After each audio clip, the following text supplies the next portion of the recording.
And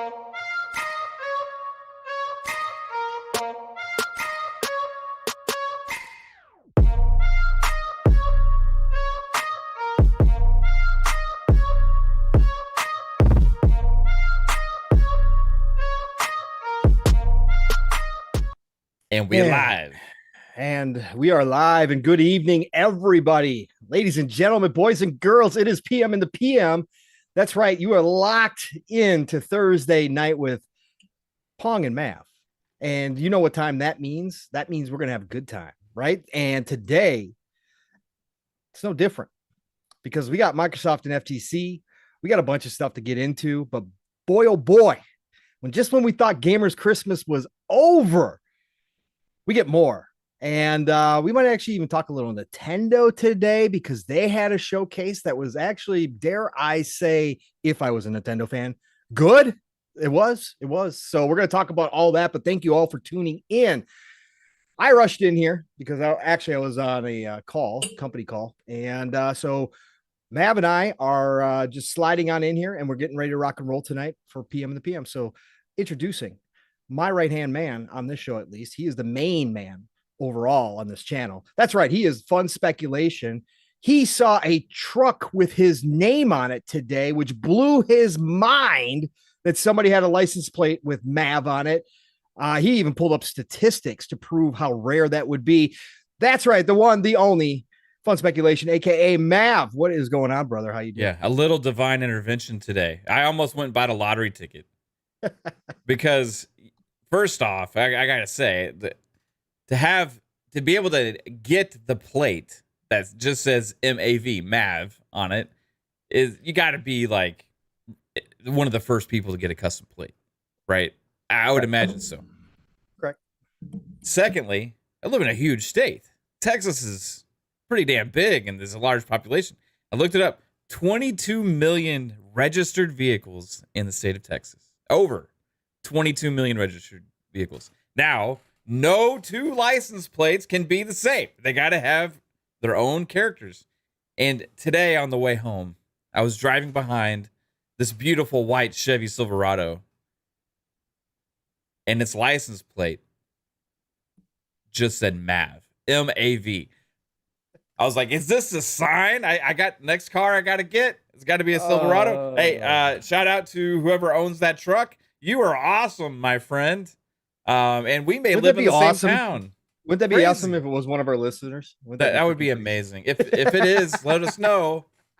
Let us know. That'd be even rarer, probably. Yeah, that would be, sir. But I appreciate everybody for being here today. We do have a lot to talk about. There was also some not great news this week as well. Within gaming. We'll get that at some point. But today was pretty crazy. With both of us being pretty busy, we didn't have a chance to like just obsessively watch and listen to a lot of this stuff going on. But we've been following the feeds and I listened in and stuff when I could. And it's an absolute crazy day. It's also like a little mini showcase announcement today. It was pretty cool. Gonna say, yeah. Who would have thought Quartz would give us an exclusive? Yeah. Exclusive. It'd be cool if like the words before like Pete said that just like chimed over the court speakers overhead. if people said what Pete just said, Judge, I'm sorry, ma'am. Just one moment, please. I gotta say this. Up next is world premiere. Can you imagine? Xbox exclusive. What that bitch is great during the car. All right, yeah. Indiana Jones is going to come to Xbox and PC. Sorry, Judge, we haven't announced that one yet. I had to get that out of the way. Yeah, he stands up and goes to the judge's microphone. Exclusive. Fucking great. All the Xbox execs say it in tandem and unanimous, right, in sync in the audience. Oh my god, it would be just fantastic. Yeah, I wonder if they can add that to like the to the notes, you know. Yeah, too bad this was on video today because then somebody could have clipped it in. It would have been freaking fantastic. Can you imagine? Oh my god. Oh my god. Do the whole world Xbox thing and everything. World premiere that's that PI's on the stage. Yes, Indiana Jones is going to be Xbox exclusive. Well, it was crazy that I mean that was a big question that we've had for a while because we didn't know based on if that game had already had a contract pre-acquisition that may have stipulated things, so we weren't curious, but we were curious, what at the time Lucasfilm had required or had just had the deal been previously proposed that it was a multi-platform game or whatever. And we got the answer today finally, which led to what a lot of us thought was going to be, but we weren't 100%, and now you got the answer on that. But and it was written that way, and they changed it, which we'll talk about because Disney, they didn't have to change it. So interesting. Anyways, what have you been playing this week, Mav? Because I know what you've been playing this week, Mav. Diablo has my soul. I plan to stream Diablo for about an hour or two or whatever. I looked at the timestamp on my streams, like 5.5 hours later. I was like, I gotta go. Everybody. I finally got my build, Pong. Last night, me and Steel Rain were playing, even after you left. After I got off? Yeah. And we cleared a tier 40 Nightmare Dungeon. Like a breeze, bro. Nice. A breeze. Something like with the build that I managed to finally stumble into. I took a YouTube video build and I kind of copied off of that because mine previously was good, but it wasn't doing everything I wanted. So, and I have a sorcerer and I'm using a ice shard type build, but I tweaked his and I added different equipment to it. I went a little bit different direction on parts of the Paragon board as well. And by swapping out some different uniques as opposed to the equipment that he was suggesting, last night I was starting to do about 135k crits for my character, which is pretty good. Nothing compared to Steel, who's about 7 levels higher than me right now. He said he was pulling 350k. What happens when you're a werewolf all the time? His character's nuts, man. Absolutely nuts. But we're having a blast. Shout out to Steel. Shout out to everybody we've been playing with on Diablo, because it's got my soul right now, dude. I want to play other things, but every time I think about playing something else, I just want to play more Diablo because it's finally starting to. It's the real game almost kind of starts now. It seems like with you finally finding your groove, like to where it's everything you want it to be. Now we'll hit level 100 at some point, and then we'll get ready for season 1. But I've been playing a lot of Diablo. Other than that, nothing else really, bro. But what about you? Same, bro. You already know. We've been on together. You and I stayed every up until night, 3 o'clock in the morning. Yeah, you were like, I gotta get off at 12:30. I told Kate that. I told Kate that later, and she was like, "Was Pong still on?" I said, "Yeah." I said, "Yeah." She was like, "What? It's a weeknight?" And I'm like, "Yeah." Yeah. It's like, The next day was not good. It was not good at all. But that's what happens in Diablo, like you were just saying, man. It's crazy because I was planning on getting off at 12:30. 12:30 rolled around, and I think I had just found something that I really enjoyed. So I wanted to test out the build. So I was like, all right, I test out the build. Then I looked at the clock, I was like 1:30. I was like, shit. Okay, all right. Well, here. And I did some little bit of swapping, and you and I think we're gonna run it back out in the field. And next thing he knew, all of a sudden or you said something. I think you said, "Oh man, it's almost 3 o'clock." I'm like, what? Yeah. I thought it literally was 2 o'clock. I was like, and I know that doesn't seem like a whole lot, but for me at that time on a weekday, I was like, what? Okay. All right. I think you got off at 3:30. I wound up. It was like a little after 3, and then I had to go do all my nighttime stuff and go get ready. Probably and not fall asleep till 4 o'clock. Yeah. Right. Yeah. Exactly. Yeah. You got to be up at 7. 8 or 6. So Diablo has a lot of people, so it's not making everybody happy. We understand that. We had interesting conversations in the chat party while we're playing it too. We went through, kind of talking about it because Steel hit a wall in mid 60s. Yeah, he almost put the game down because he was so not happy with his build. And then it took him a couple pieces, and then he started feeling better about the build, and now, like you said, he's literally just a beast because he's a werewolf all the time. And the man just mobs up like everything he mops up, everything. Yeah. It takes a lot for him to start going, oh, okay, getting hit here. And the same thing happened to me in my low 60s on my rogue. I started hitting that lull where I wasn't strong enough to run tier 4 single player without dying like a lot. Yeah. And so then I was kind of pissed off and I was kind of like, oh, God, man, what am I going to do? Yeah, and you don't want to keep going getting those sacreds and World yeah, Tier 3. you don't want to because you need those ancestrals to bump up. So all it took was some runs. Me, Steel, and PTK. Me, Steel, and Mav. We did some runs. I got a couple pieces. Started feeling better. Tweaked some things, and all of a sudden, my build was working. I'm still a little weak per se that I don't like it, but that's kind of the rogue itself. But per se, damage wise, I could put up the damage with everybody else with my rapid fire. So I don't hit like 100,000 critical, but when I'm firing off five arrows in a row and each one of those arrows hits for 40 plus, well, that's 200,000 and they're all right there. So I'm right there in damage, but having a great time in Diablo. Again, this game, it does have layers. It does take time. You have to grind at certain points. If you are playing a class that you really enjoy and you found an easy way around that, good on you. But really grinding for that equipment, especially the uniques that can kind of put you over the top, is really what it's about. And those nightmare dungeons is the place to be. Helltide is fun. And you can score from Helltide a little bit, but the nightmare dungeons is really where you're going to pick up some nice pieces. That's where I found 3 out of my 4 uniques. So I think that's the place. But anyways, Diablo 4 is definitely something we have been playing a lot. I'm over 100 hours now. Mav, you're over 100 hours. Steel is like 150 hours or something stupid. Him and Jasper. So it's really good that we have it while we're waiting for Starfield. That's all I got to say. This is a game that'll carry me over. Like you said, we're gonna get into season 1, start all over again. And it's gonna be kind of fun. It'd be interesting to see how fast we level up in season 1 compared to what we went through with preseason. Correct. It is going to be interesting since how much we know now too.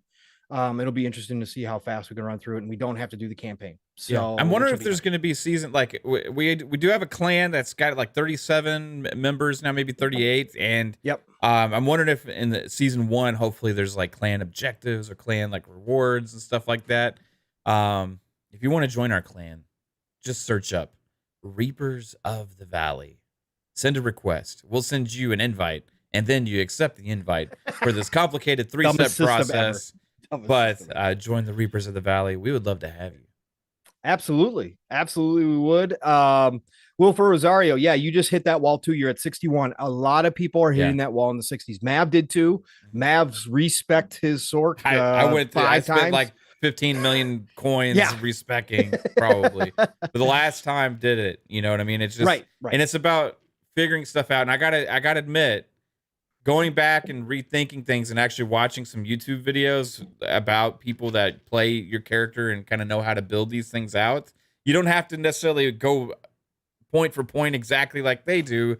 You know, you can kind of maybe base it on your play style or like what you got or like tweak it, you know, but that really helps set a foundation, I think, for me, that helped me understand different things. Cause I was just putting max points in each of the abilities that I used instead of focusing on some of the other some of the other perks in the ability tree, you know, and like I really took some time to figure out, okay, how does the synergy of it all, like how does this play and affect this other thing that I'm doing and affect this other thing that I'm doing.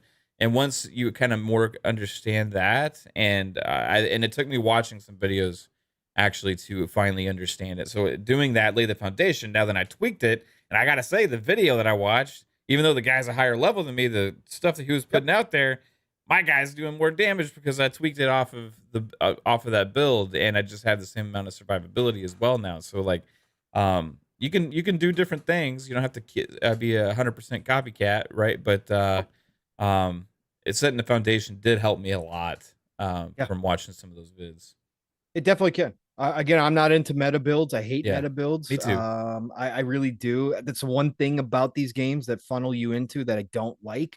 Back in the day, it never again, maybe my memory is flawed, but when we first started doing RPGs, JRPGs back in the day, you pretty much, when we started to have the capabilities to have classes and that kind of stuff, you could build out like an an OP class no matter what you picked.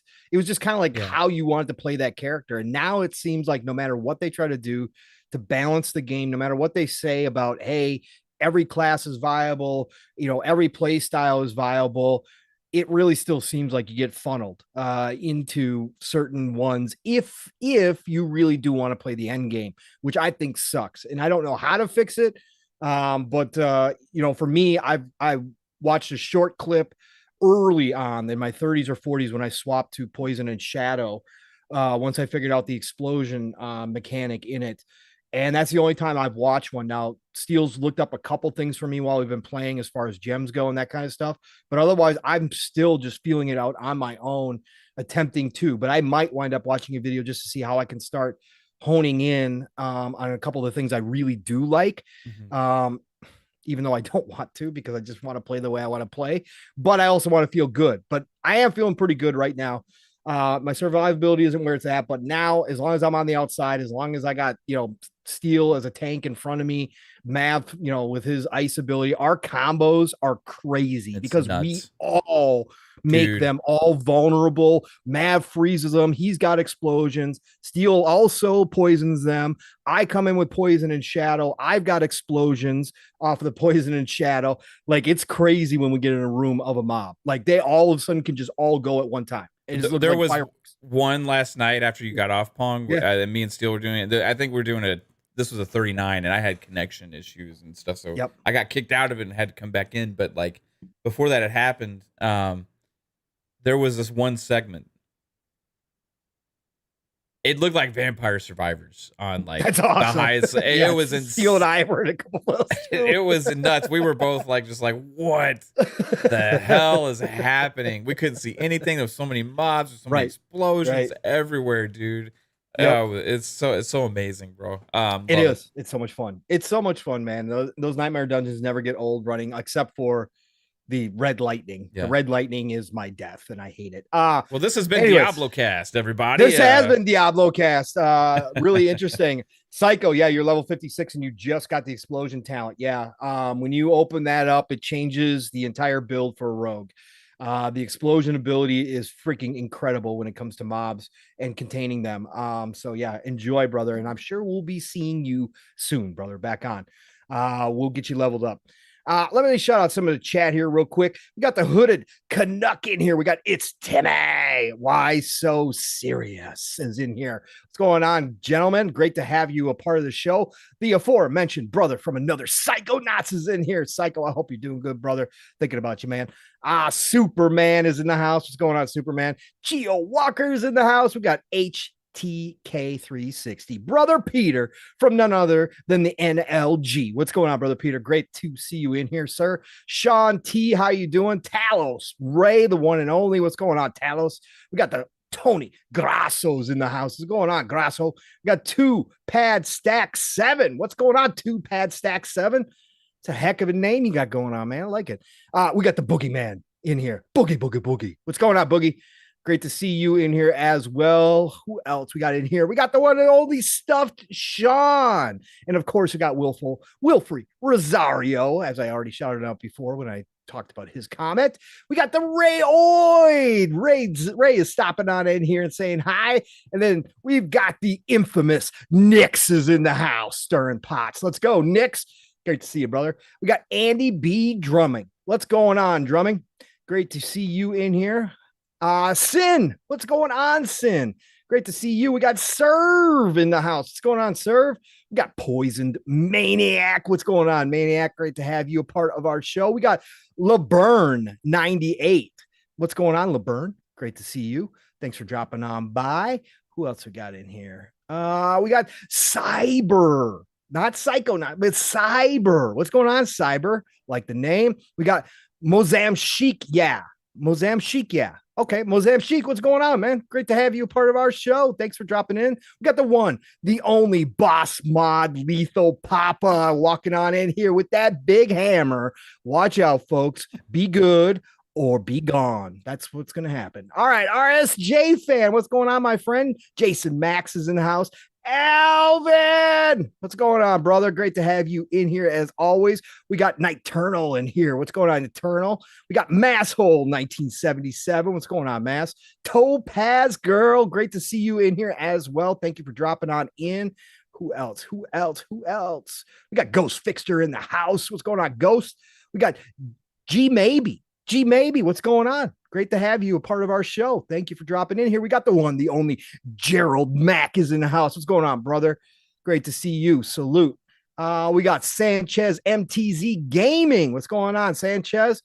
I see you putting Sarah Bond in there. Yeah, she had a heck of a day today, let me tell you. We got Neon X. We got Spartan 661. Who else? We got Calorie. Calorie's been making some runs with us on Diablo too. What's going on, Calorie? And we got, of course, could not miss Tom from Toonami. What's going on, Tom? Great to see you, brother. Sorry I didn't respond to your DM earlier, brother. I was very busy with work today. And then I had an extra show because Steele and I went on XBL with Sergeant and Redders TV. So we had a great time over there. Great show. Oh, Mike Series X Sperling. What's going on, Mike? Great to see you in here. We got Cyber Gunter jumping in here. We got 80s cartoon villain. Like that one as well. Hey, chat, you guys are all amazing. Really do appreciate you. Never expected that you're going to show up here, and yet each and every week you do. And so Mav and I love you for it. We already got over 140 people watching us. It has been one heck of a roller coaster ride these past month. And you know what, Mav? Little side note for everybody here. I am probably going to have to exit the show, and I will be back, but I got to go pick up the kid from work because the wife had to go out of town unexpectedly for business. So I have to go pick him up. So I'll be leaving for like 15, 20 minutes at around 7 o'clock, and I'll be back. I don't want to hop into FTC stuff because that's going to take longer than that, Mav. So let's start something. We'll have a little Mavcast while Paul. Yeah, a little Mavcast. He's used to this stuff. He's so good at doing it alone. It's unbelievable. He probably doesn't even need me here. He can just call this P in the P. Let's see here. You're the star of the show, so come on. Right. Spider-Man 356. I see you in here. Kevin Baldwin, what's going on? So let's start here, Mav. Let's start Nintendo talk. Let's get Nintendo talk out of the way. Oh, okay, great. Because I haven't seen the direct yet. But you haven't seen the direct? I know. I dude have been so busy with playing Diablo. You haven't taken 40 minutes to watch the Nintendo direct? They actually was able to fill up 40 minutes? They crushed it, Mav. Yeah, and I'm not being facetious. If I was a Nintendo fan, if I liked Mario specifically, right, this show would have been a 10 out of 10. I got a question though. Was the rumored baseball Mario game true? Spaceball Mario game? What? No, baseball. Oh no, baseball Mario was not there. Fuck it. I don't care about it then. Let's run through these real quick, and I'll get your thoughts, Mav. If you're interested in any of these, we don't need a Nintendo rant tonight. Okay. Okay. I will be good. I know that a Switch 2 is coming on the horizon. Hey, I know, but we're already starting off on a negative with no Mario baseball. Okay. So I'll be good. So. All right. So IGN goes out of order here, but we're just going to go through some of the big stuff here first, because honestly, let me say this in a general, since Mav didn't watch the show, I'll give you my general opinion of the show, because I do watch these Nintendo Directs. Again, I'm a gamer through and through, and I like to see what everybody's getting excited about, and I like to know what's coming out. So I will watch it, even though I have zero interest in owning a Nintendo. Doesn't matter to me. I still watch them, and I still grade them fairly as if I was watching it as if I had interest, okay? Nintendo did one hell of a job. This was an E3 worthy show direct here. Okay. This was E3 worthy. The fact is that they piled in a ton of games, and the pacing was absolutely incredible. Normally their directs are very good, but this one especially, they were hitting after hitting after hitting.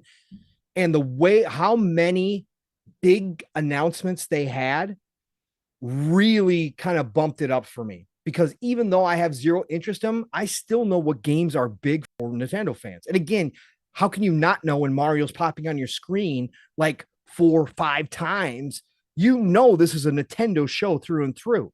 So overall, I thought this show was excellent.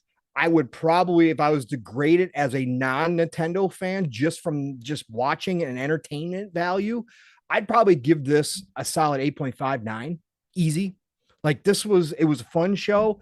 It was upbeat. The games that they were showing is what I expected from Nintendo. But again, they did surprise me. This feels like an end of the generation show here, Matt. This feels like a last hurrah for the Switch, right? Which you just mentioned we know is coming. But it feels like they've had all these games in the pipeline, and they're like, "Hey, we don't have too much longer before we're going to announce a new Switch, so let's get the games announced."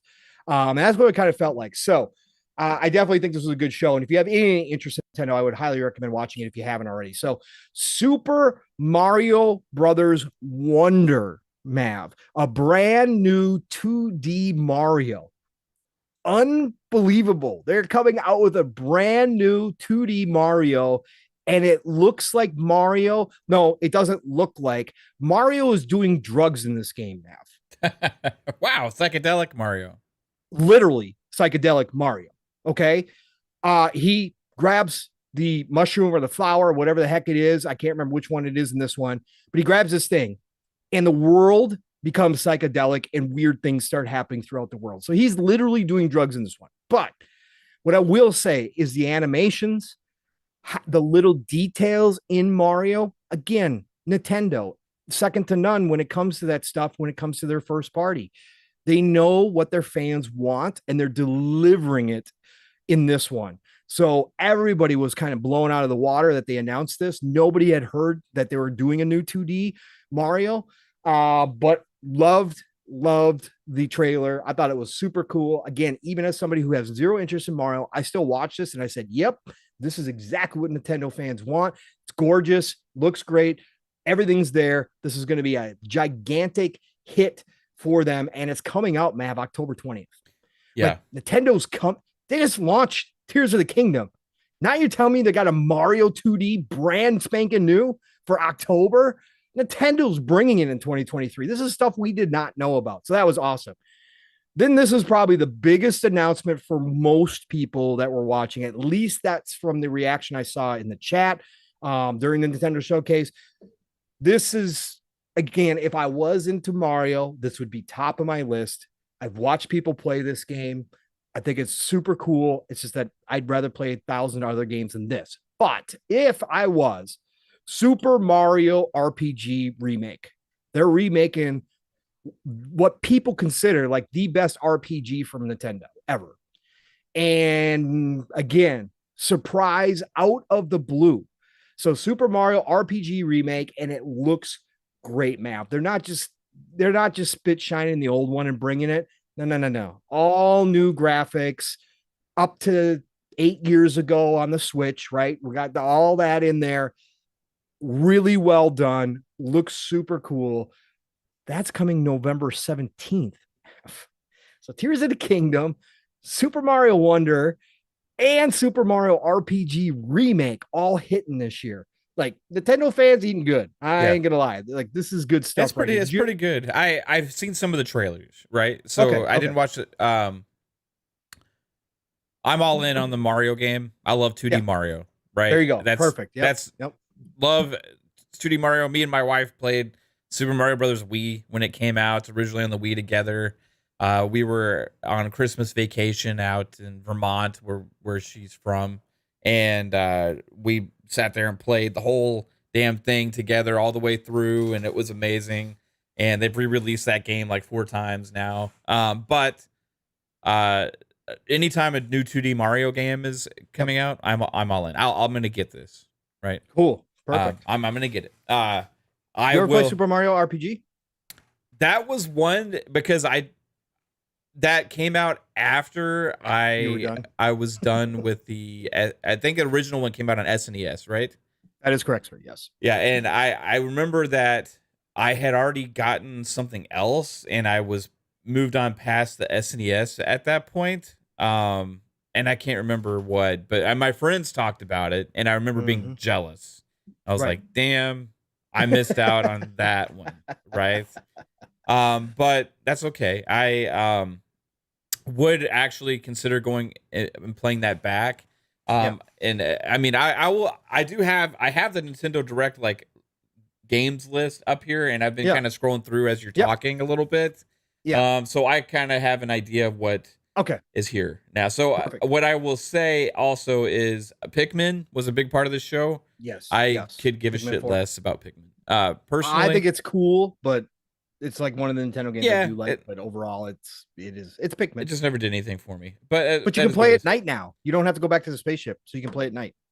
So okay, cool. The Metal Gear collection, I would actually consider playing that also. If it's ever on sale for a cheaper amount, that's something cool just to have, you know. So I would like to maybe get that. The Luigi's Mansion game I've already played before that they remastered as well.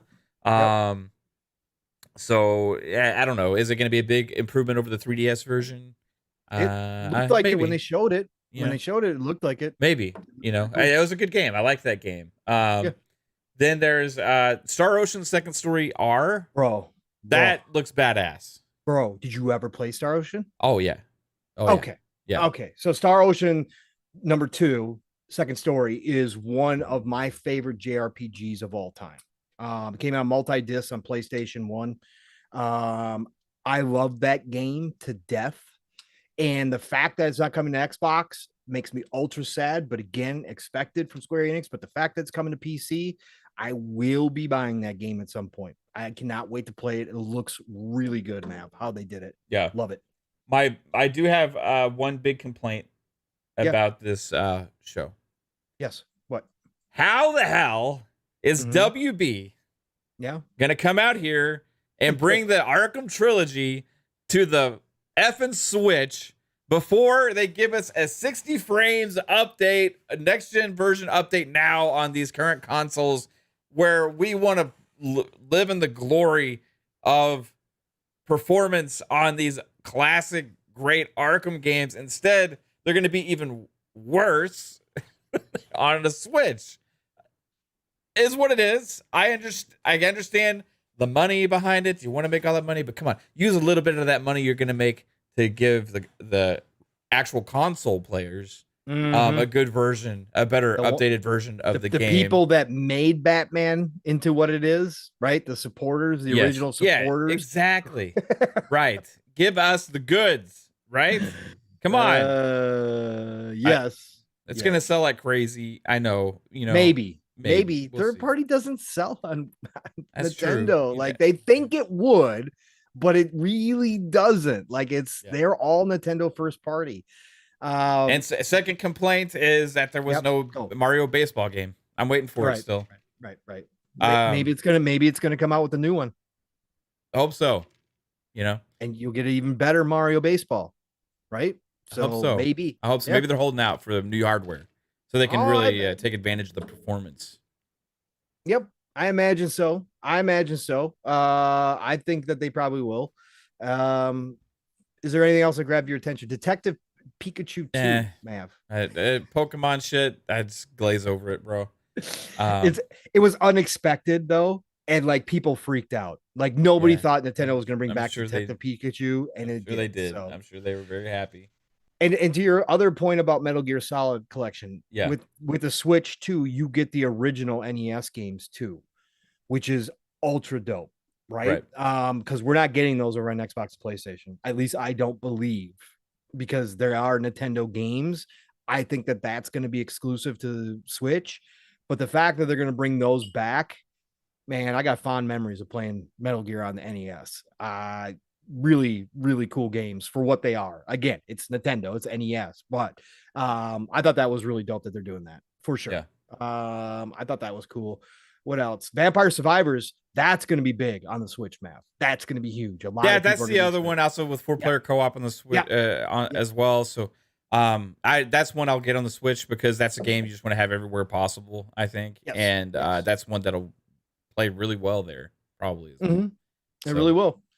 Those are actually, now that Mav ran through his ones there, those are actually the major ones. Most of the other stuff was small games. Yeah, games we've seen before too. Or games as a service like Mario Kart, which is now games as a service confirmed. I don't know how many more expansions they can have. But this is Wave 5. Wave 5, yes. Yes, it is. Yes. Definitely games as a service. Nintendo does have one that's successful. So congratulations, Nintendo. Otherwise, it was updates to other games like Persona 5 Tactica got a new play trailer, whatever else, that kind of stuff. Myth Force, though, I do want to check out, and I believe that's coming everywhere. For you guys that don't remember, Myth Force is the one that's inspired by 80s cartoons. Yeah, it's pretty cool. It looks freaking awesome. The animation in that, man, even during the battles, it looks like those cartoons. I'm really excited to try that one out. And then Gloomhaven, which is a turn-based tactics game RPG, which is a tabletop game, was announced at this direct. It's coming everywhere, though. Cool too. That looks really cool. So that's not the most excited game on this list for me, though. Is this? One. I gotta be honest. I'm gonna bring it up on screen right now. Bring it up on screen. Yeah. Okay. WarioWare Move It. Oh my God! Did you see that? I know Grub was probably freaking out. I didn't go look and see if Grub freaked out. He loves WarioWare. Yeah, I mean, this is great, especially coming up. This little segment here, right here, it's coming up. This is amazing. I'm gonna play. I plan on doing this constantly. Yes, right there. There we go. Let's get it.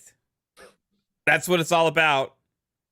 This is Switch gaming to the max. Look how big those guys' legs are.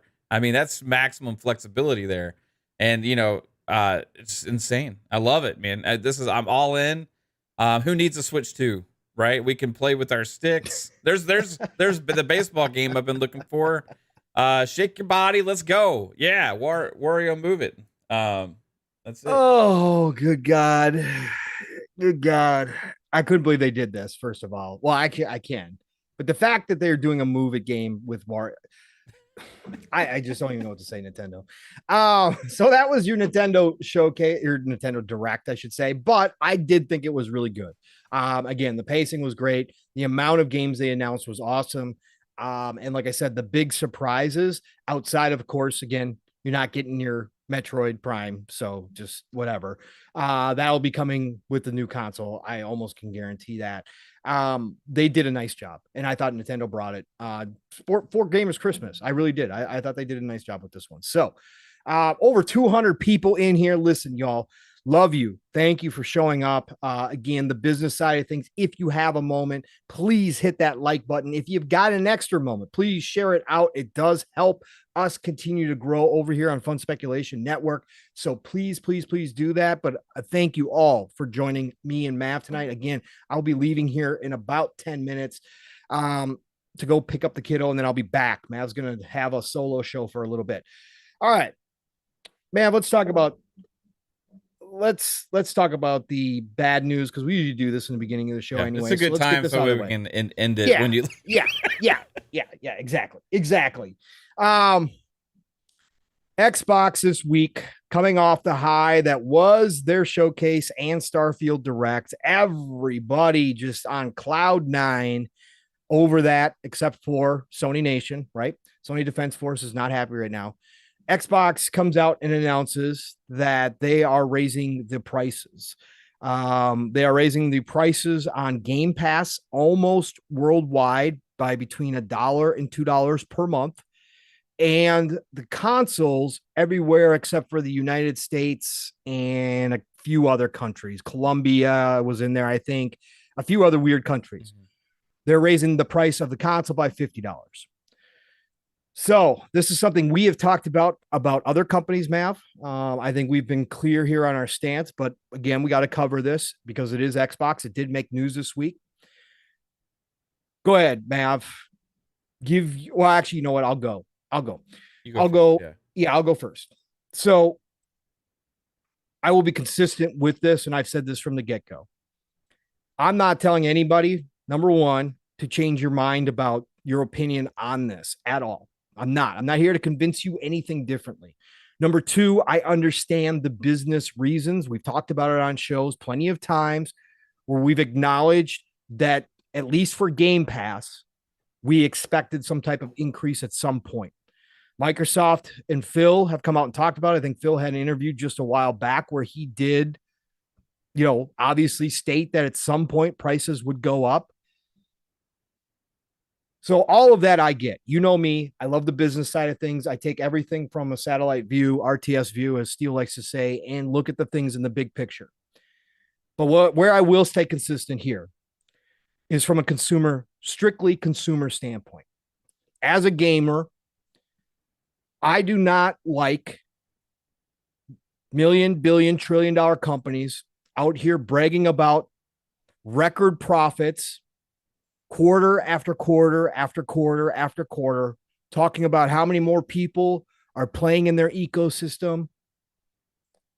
I don't like those companies deciding to pass costs. And again, I put that in quotes because technically it is a cost, but we're all paying the cost right now, especially on the inflation side. I don't like them passing that off to us as the consumer. Again, I understand the business behind it. I understand shareholders. I understand the board. I understand that that's what most companies do, is pass the cost to consumers. But specifically this industry here, as a gamer, I think it sucks. I think it's bullshit, and I don't like it. And I never will approve of this stuff. I don't care who's doing it.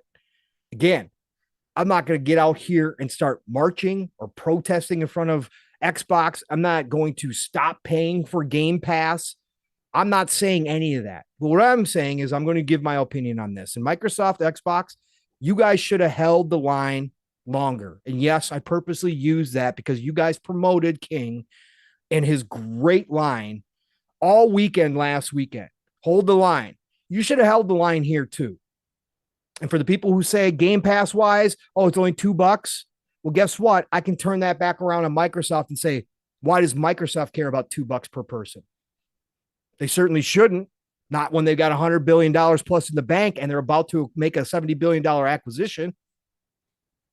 So no matter what the price is, I think that Microsoft should not have done this. And the consoles are even more egregious because they are purposely not doing it here, just like Sony did. And we called out Sony for doing it too. Sony raised their prices everywhere but the United States because the competition is close here, closer than the rest of the world. Microsoft doing the same damn thing. $50. Again, people have taken a hit over the past few years. And yes, we all have to prioritize. Yes, gaming is a hobby. Yes, I know you don't have to do it. It's extra. I understand all of that. But the $70 games and now this stuff, don't like it. Never will like it. So I think Microsoft should have stood their ground here. They should have ate the cost. Again, console-wise, let's focus on the console. Game Pass stuff is what it is. Let's focus on the consoles. We're 3 years into the generation here, Math.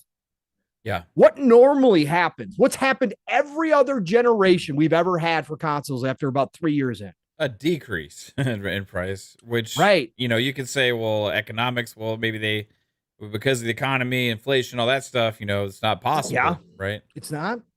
Where's the revised consoles, Mav? We no longer supposedly have a chip shortage. No. That's over with. Why don't we have the revised consoles that make the consoles cheaper? We hear Sony's going to announce one at some point this year, right? Yep. Where's Microsoft? And they've already done that like 3 times also with the internals. With the internals, correct. So there are other ways that Microsoft and Xbox could have found outside. You're not a 2 trillion. Again, they're back over 2 trillion market cap, by the way. So that little fall that they had for a while where they dipped under 2 million or 2 trillion, that's gone. They're back over 2 trillion. It's funny too, Punk, because this kind of coincides right after Phil said, "Oh, and you'll be happy to know we have the Series X availability problem is ending. We're gonna have more consoles available for everybody." Yep. Strange that it happens right before a price increase. Right before you finally get the pipeline of games dropping as well, right? Yeah, that's the other thing, Mav. We haven't had a full suite of games that even take advantage of the consoles that we paid for originally, right? We haven't had that yet. So I think they should have held off. I think that they should have held for as long as possible. I think they should have found different ways. There's other creative ways they could. And if anything, Mav, what they should have done at the same time was announce the family plan.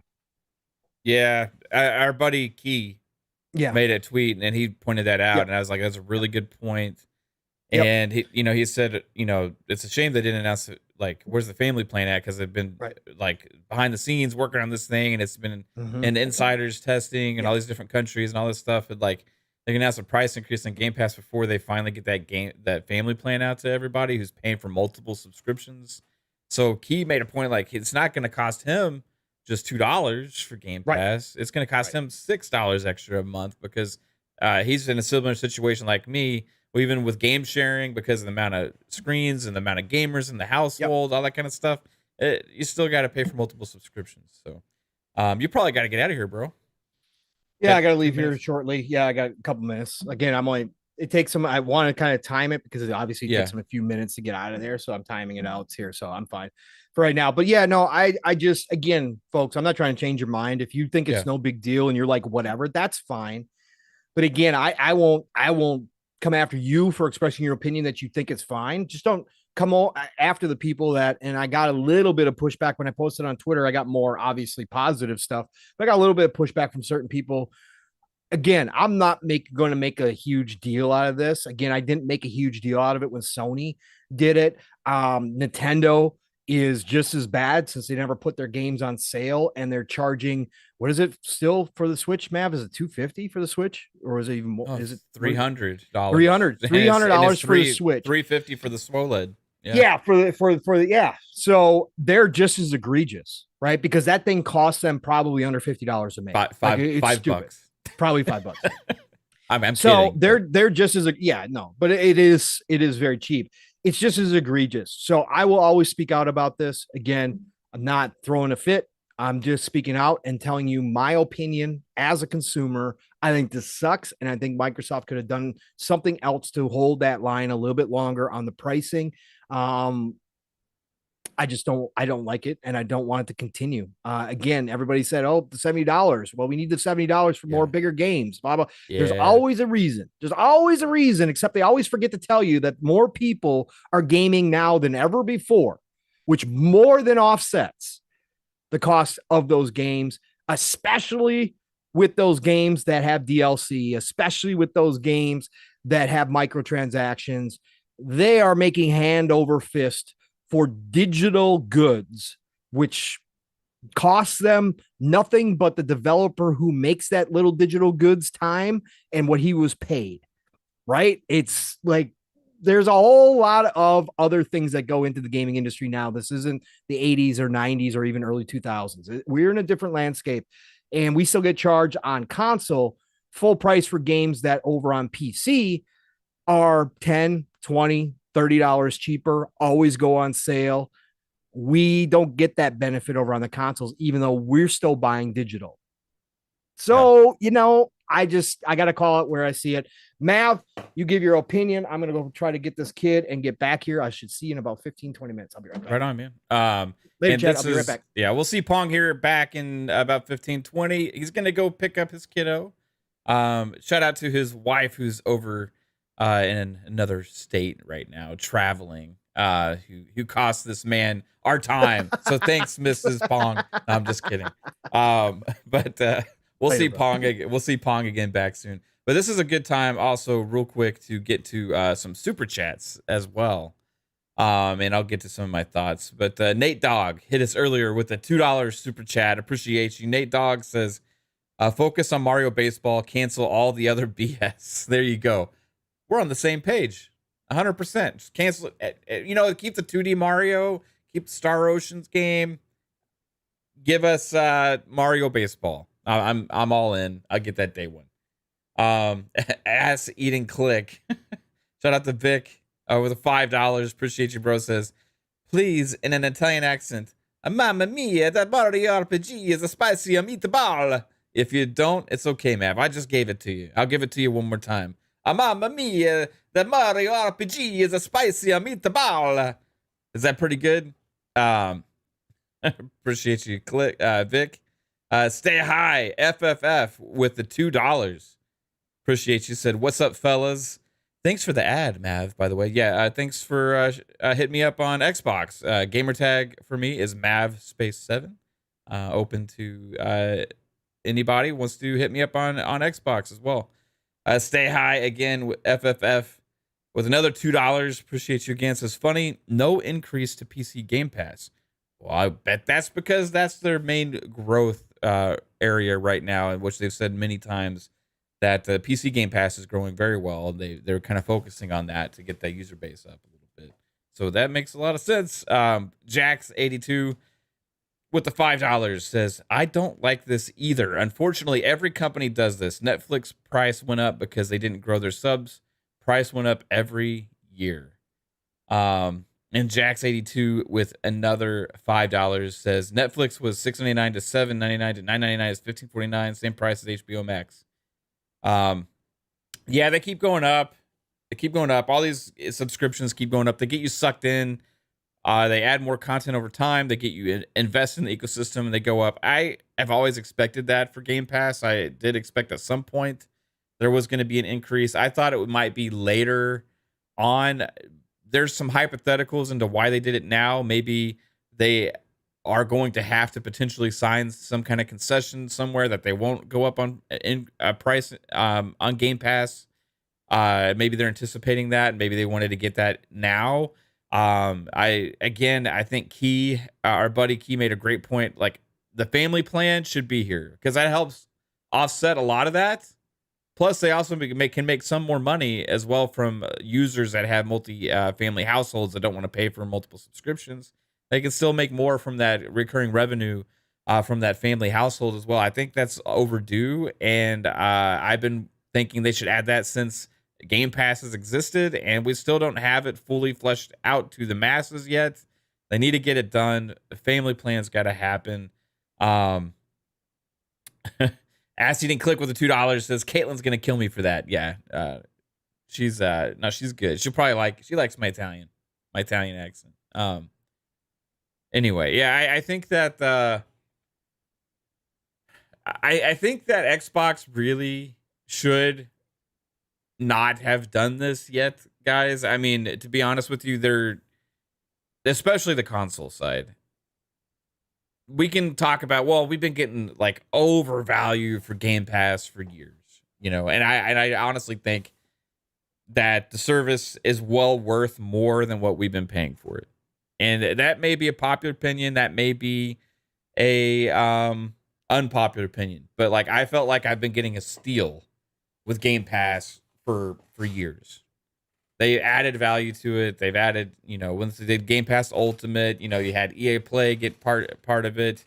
You had Xbox Live Gold rolled into it, all that kind of stuff. I've really felt like it's been too good to be true. I've been expecting at some point there's going to be a price increase on it. And it's hard to like criticize them too much for the Game Pass side of it. Other than I think it's a really bad time. Now, I think there could be reasons why they did it now, but I think they should have waited until the family plan is out. And I also think they should have waited until after all these games has started dropping with their consistency of the one big game per quarter. They've had a pretty good year this year with releases. I think actually probably a stellar year minus Redfall. But once they get that traction of high quality games, it makes it more like, okay, well, we see where the investment is to the consumer. And now it's like they're jumping the gun on that a little bit, getting it out before Starfield hits, before other games, Forza Motorsports hits, before the 2024 games are going to hit, Hellblade 2 and Avowed and the new Flight Sim and all these things. So we also all the Persona game, all this other stuff, all these things that we just watched the showcase. I feel like they had the showcase. It was a huge success. If people see why they're going to invest in the ecosystem, okay, now it's time to announce it. Also, before the FTC thing happened today, right? So, like in case it came up or whatever, I don't know. It was a proposed concession or to maybe the CMA aspect as well of like not being able to raise your prices for a certain amount of time. Maybe that's why they did it. I have no idea. I don't think they necessarily need it right now. And if you don't need it, then you don't necessarily have to do it. And that's where the issue comes in. Alvin with the $5. Appreciate you, Alvin, says, we live in a world where YouTube Premium is like $20 and Google has plenty of money also. I just think this is a massive nothing burger. I get that too. And this is not I'm not, raising alarm signals, not like Pong said, protesting. We're not out there, trying to cause a huge stir. Oh, this is egregious. This is shit, abandoning Xbox and all that kind of stuff. I think it's just that, like, for Xbox, where they've been to where they're going, I think it's more so a mistake, and I don't think it was necessary yet. Now, especially on the console side, if you look at the consoles, again, to just leave out the United States, I'm not asking them to raise the prices. I'm not saying include me now and include all of us. I'm just saying to leave it out, it makes it obvious, kind of, about where their investment for their market is and where they see more growth, and they where they know their audience is, and they don't want to get killed with the media in the United States for the price increases, but they're willing to do it in other places where maybe they're not as popular. And for that, it kind of seems like, well, you know what? We're just going to make as much money off of them as possible, right? Because we're losing money anyway on any Xbox that we're selling. We're just going to lose less, or maybe we're going to start making a little bit of a profit. I don't know what their numbers are, but the fact that they do have so much recurring revenue with Game Pass, we see that they've been profitable in their financials and all these kind of different things. The hardware was down 30% already. They hadn't been selling a lot of hardware. Now they finally announced that there's going to be more consoles available. They're going to start hitting the traction with all these things. Now's the time you want to jack up the prices in some of those territories and stuff. I think it hurts the growth opportunity there for the console base. And I think that's why it's a mistake. I don't think it's necessary. Like, they don't have to do it. They're doing it because they feel like they can, and it's justified because other people have done it first and they've now adjusted to it, and they feel like, well, we're leaving money on the table if we don't do it ourselves. They won't do it in the US because PlayStation didn't do it in the US either. They don't want to be more than PlayStation, right? So I feel like they're just doing it where they can because, you know what, they can, and they can get away with it. And I don't think that's a good enough reason to do it. And I feel like it's going to hurt them potentially in those areas because they had a slight advantage of being a little bit less expensive in those territories. When these games start dropping, you can maybe start making up ground where they faltered in the past, where they haven't had as big of a user base. And also with the Game Pass thing, yeah, it's not as big of a increase, $1, $2, or whatever. But when we're all getting all these different subscriptions now and everything, like, it starts to add up. Okay, do I get HBO, to Netflix, Prime, Hulu, there's Peacock, there's Paramount Plus. I mean, like, holy shit, like, you can just keep going down the Disney Plus, keep going down the list. Okay, well, Game Pass for me is a necessity. I feel like there's at least three of those other ones that I mentioned are a necessity because of the content that they put out there that I feel like I really need to get invested in. Then if you want to play multiplayer on PlayStation, you got to pay for that also, right? There's all these different subscriptions. So I think even though it's not a huge increase, like any $1 or $2 increases do kind of stand out a little bit when you start shopping. Now, again, PlayStation, you got to look at this, and I'm going to criticize PlayStation here more than Xbox because I feel like PlayStation was the first to do a lot of things here. PlayStation was the first platform to start charging $70 for games. PlayStation came out with PS Plus Extra and Premium, which was more expensive than Game Pass and for a subpar service. And this is why competition is good. Because if they had had lower pricing, and maybe Xbox had more pressure on them to force them to have lower pricing, Xbox wouldn't then in turn be able to up on their price. Instead, it's more of a competition for the users. But PlayStation has such a dominant place in the market that they can charge more and they get away with it. But guess what? That in turn causes now Xbox to say, well, there's money left on the table. We're going to go do the same thing. And I'm not making an excuse for Xbox, but I'm saying that when you're the dominant market leader in this space is doing things and setting the pricing, it's not as good for competition when you have somebody that has so much market position charging more. And that's why they have a lot of these regulations and all these kind of things. Now you have Xbox. Well, guess what? We're going to do the same thing. So I hope ABK does go through, because I think it'll help bolster the Xbox ecosystem to get more users in, and maybe we can have more competition over pricing and all those kind of things, because we've kind of lost that. When you have Nintendo doing whatever the hell they want to do, they can charge whatever they want. It's absolutely atrocious, ludicrous BS that a Nintendo Switch still costs $300 today. It's absolutely ludicrous that a Nintendo Switch game would cost $70. When you have Nintendo doing that stuff, and when you have PlayStation doing the things that they've done, it makes it easier for Xbox. It's not an excuse for Xbox. But this is why competition is important. Because if Xbox had a stronger share in the market, it would create more competition between the three for pricing. That's what users should want. You shouldn't want the dominant market position players to set the pricing and everybody else have to follow suit because they know they can get away with charging more money. It's just the way it's gone. And this is why originally when $70 games was announced from Activision, 2K, and these other big players originally, and the games media was like, yeah, games are more expensive to make after record profits being announced by all of these different publishers. And we're like, that's fucking bullshit, man. Like, you should be dropping your prices on games. Everybody made an excuse, called people crying about $70 games, babies, and, all that kind of stuff.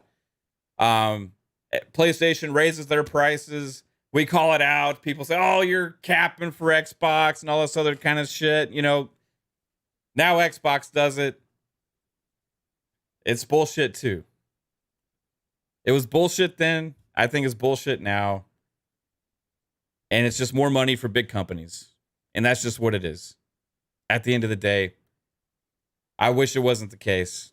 But if we had all fought back sooner, earlier, if there's bigger outcry, the first time a $70 game was announced, when the first next gen tax got charged on the gamers for what has been a lot of times, sometimes subpar experiences, to be honest.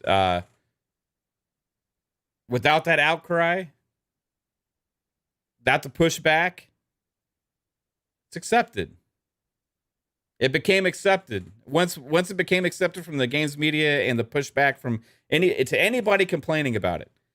Any of us that were complaining about it had the Warriors like, oh yeah, you're just being cheap or bullshit. These businesses, they gotta charge, or they're just doing it because they can. It's just business.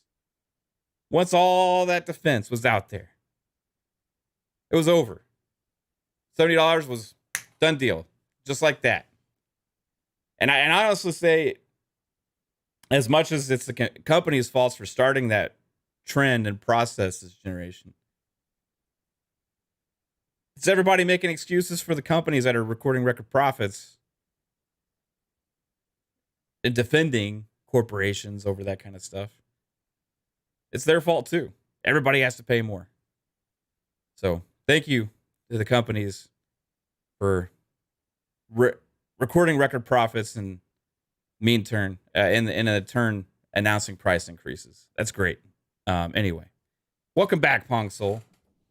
Yes, I am back. And no, Superman, I am not the Flash. We live in a smaller town, so when you hit all the lights right, gets me there very fast. So hit all the lights, and I am back. Great speech there, Mav. Again, yes, when the all you have to do is not buy $70 games. Right, Splint. Yeah. But that shouldn't even be a thing, is what we're saying. They know they got us because we need those. Right. Like we're addicted to these games. We got to have them. And I'm going to cut myself off from gaming. That's why I don't like. Yeah. It is just what it. Again, understand it. But we're going to just give our opinion on it. And we both agree that it's just bullshit, that these companies don't have to do anything. They don't. But at the end of the day, they still choose to do it, and we pay for it. So it is what it is.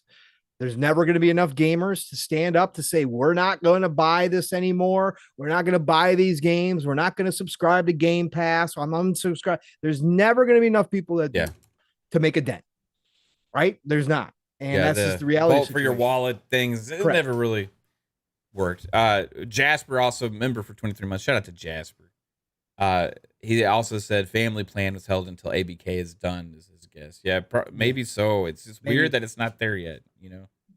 Yep, it is. Is what it is. This would have been a perfect moment to do it. It's not the end of the world. Nope. You know, it is what it is. Got to speak our piece on these big companies with the consumers. But other than that, still love my Xbox. Still gonna play the shit out of it, and I'm subscribed to Game Pass, and I'm gonna play the $2 and be like, okay, take it.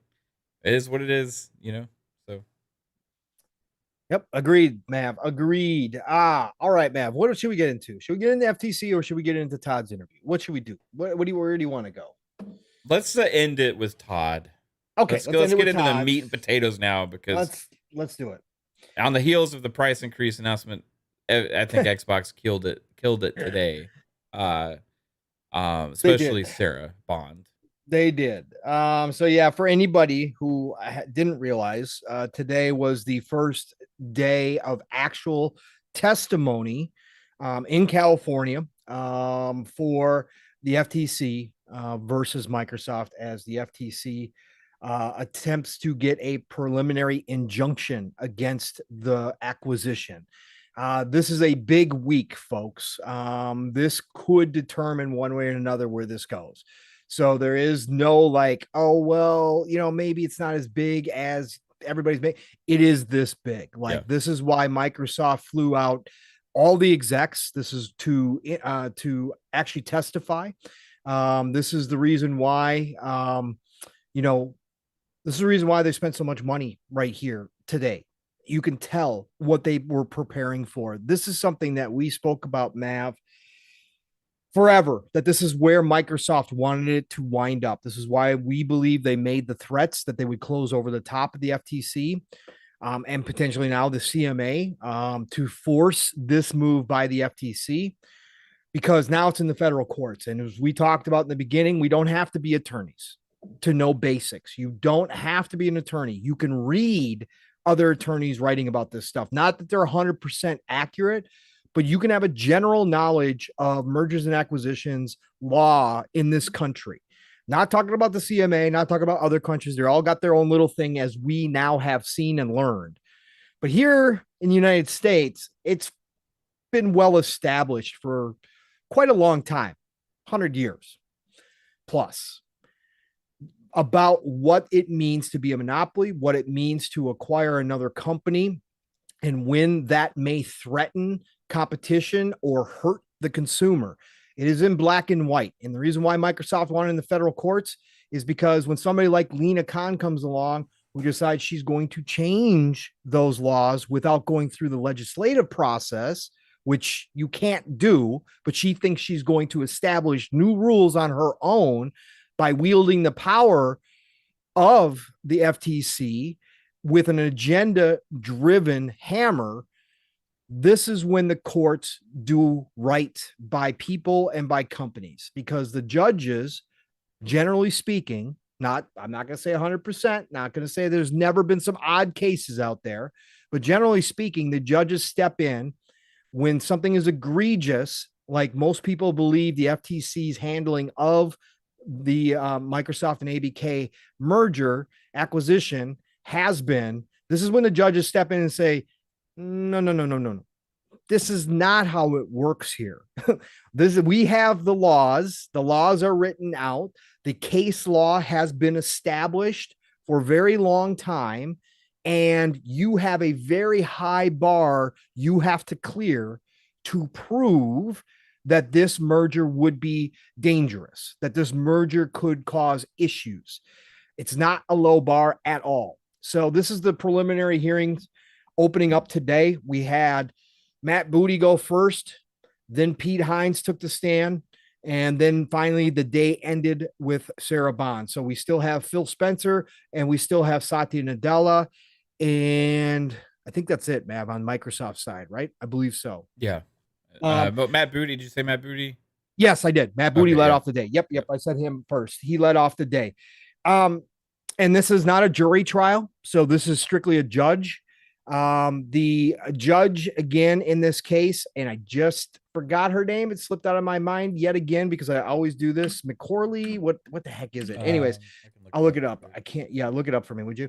The judge in this case is the same judge who handled the gamers lawsuit just recently. That one that was supposedly brought by a bunch of Sony PlayStation gamers trying to do the same thing.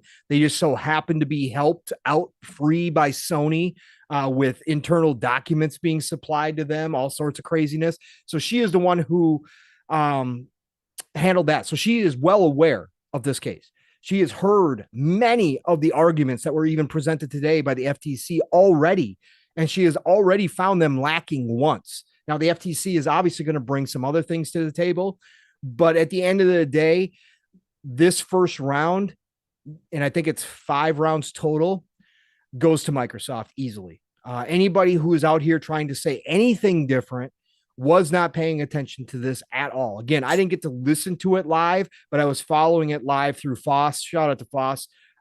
Florian Mueller. Again, he has jumped up into this community ever since the ABK deal started. And shout out to him because he was tweeting everything. He was in the courtroom today. And he was tweeting everything out and giving updates. And a lot of other people were too. Shout out to Post Up, who has been doing massive work as well. Obviously, we miss Hogue.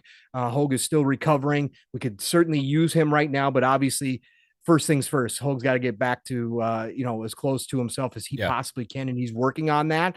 But we do miss his analysis as well, but he was doing fantastic, brilliant analysis prior to his unfortunate stroke in December. So, and it's the Honorable Jacqueline Scott Corley.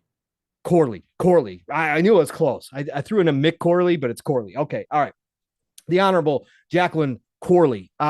So she is presiding over this, and she is the one who will be deciding everything. No jury here, is what I wanted to get out. So, how did this day go? Well, what we're going to do here, Florian Mueller had over 100 tweet thread today covering it all, but that will be a little ridiculous. So I'm going to use Tom Warren from The Verge, who was summarizing a lot of different things that was coming up. And let's go to this one here. Start off how they led the day with admitting defeat.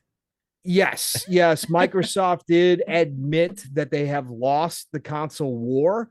That was one of their statements today, that they lost the console war. And so, what is it going to do for them to foreclose, on Activision games like Call of Duty? What is that going to do for them? It's not going to do anything for them because they've already lost the war.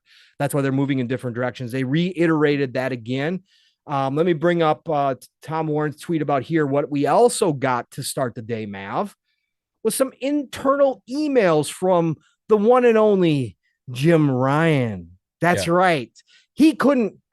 This deal was so big and massive and was going to cost PlayStation so much that he flew all over the world talking to regulatory bodies. And yet he couldn't show up for the trial and sit on the stand, right?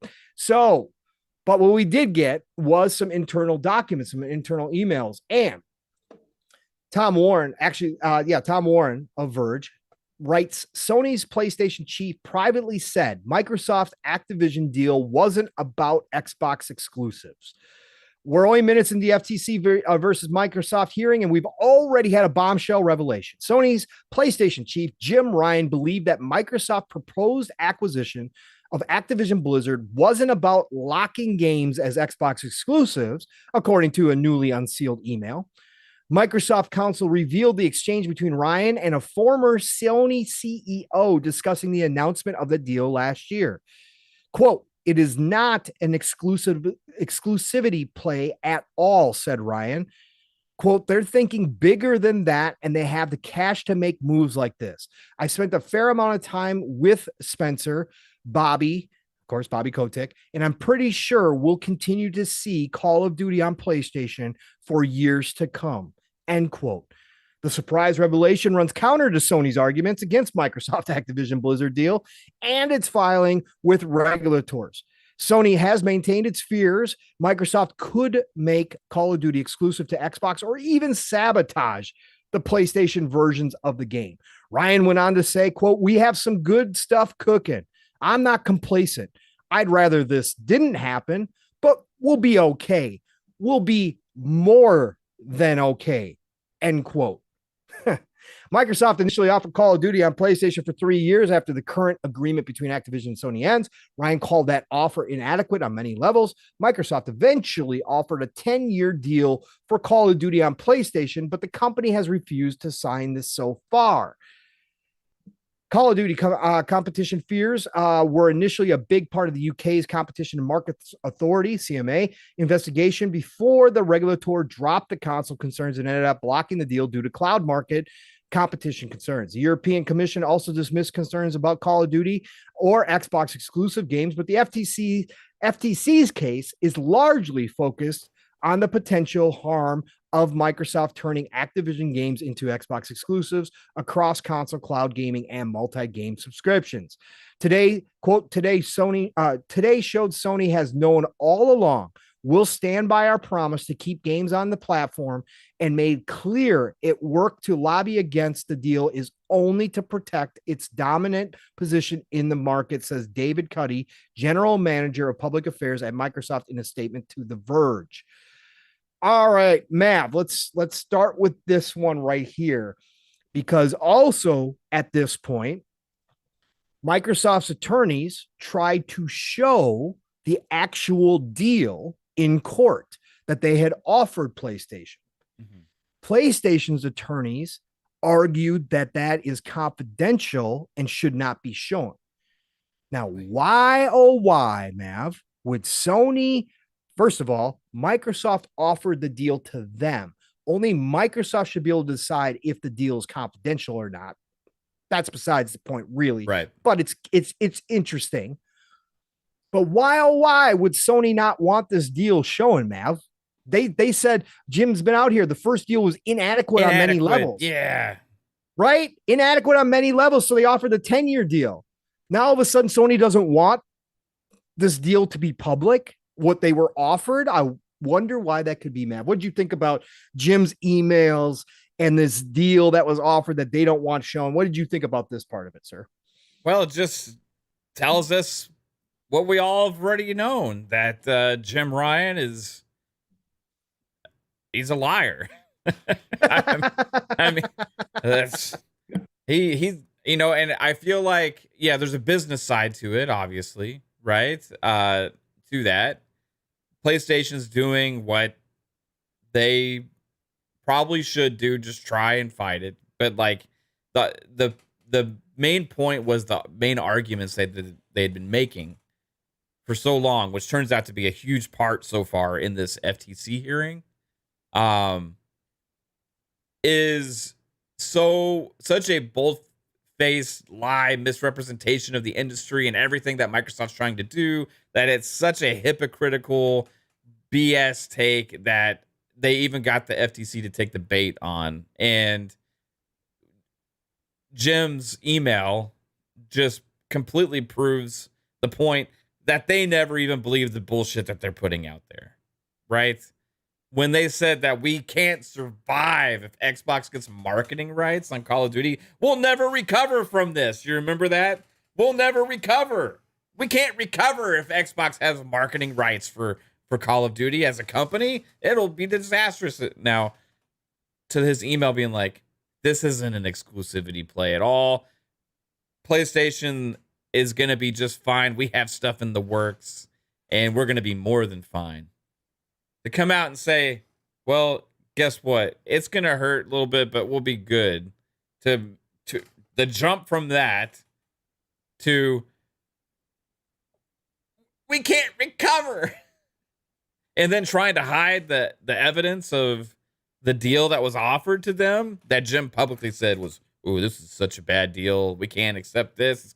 It's so inadequate. It's so preposterous that Xbox would even think to attempt to have us try and sign this piece of crap paper. Call of Duty, 10 years, it's not enough. We'll never. And then you remember when Jim said, we don't care about anything really other than just trying to get the deal blocked. We just want the deal blocked. That's what Jim said. Remember that from Lulu Chang before on Twitter when she came out with that statement? Yep. And was never denied by Sony in any way, shape, or form. We just want to block the deal because he said it publicly. He can't. He said it with other people, with witnesses. Mm-hmm.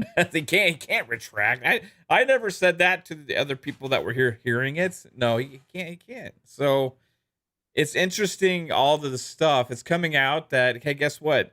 All these criers about PlayStation exclusivity, Call of Duty, and all this kind of stuff, worrying so much and so concerned about the precious Call of Duty on PlayStation. What's going to happen? Xbox is trying to take it away from us. Jim, all of his bullshit stuff he's thrown out there for so long, coming out on now, and he's not even showing up. He can't even. This dude's so embarrassed. He can't even show up to court. He can't be. Could you imagine him getting questioned in a chair about the email and having to try and come up with a reasoning why he went from that statement in his email immediately after the acquisition was announced all the way to we can't recover from this? Can you imagine him trying to explain the jump in that statement and trying to explain why the Call of Duty deal is inadequate for them while also having email to internal? So one's got to be right, one's got to be wrong. Either you can't recover from it, or you're going to be fined. Do you want to tell the rest of your company and everybody who works for you that you're not going to be fined now, Jim?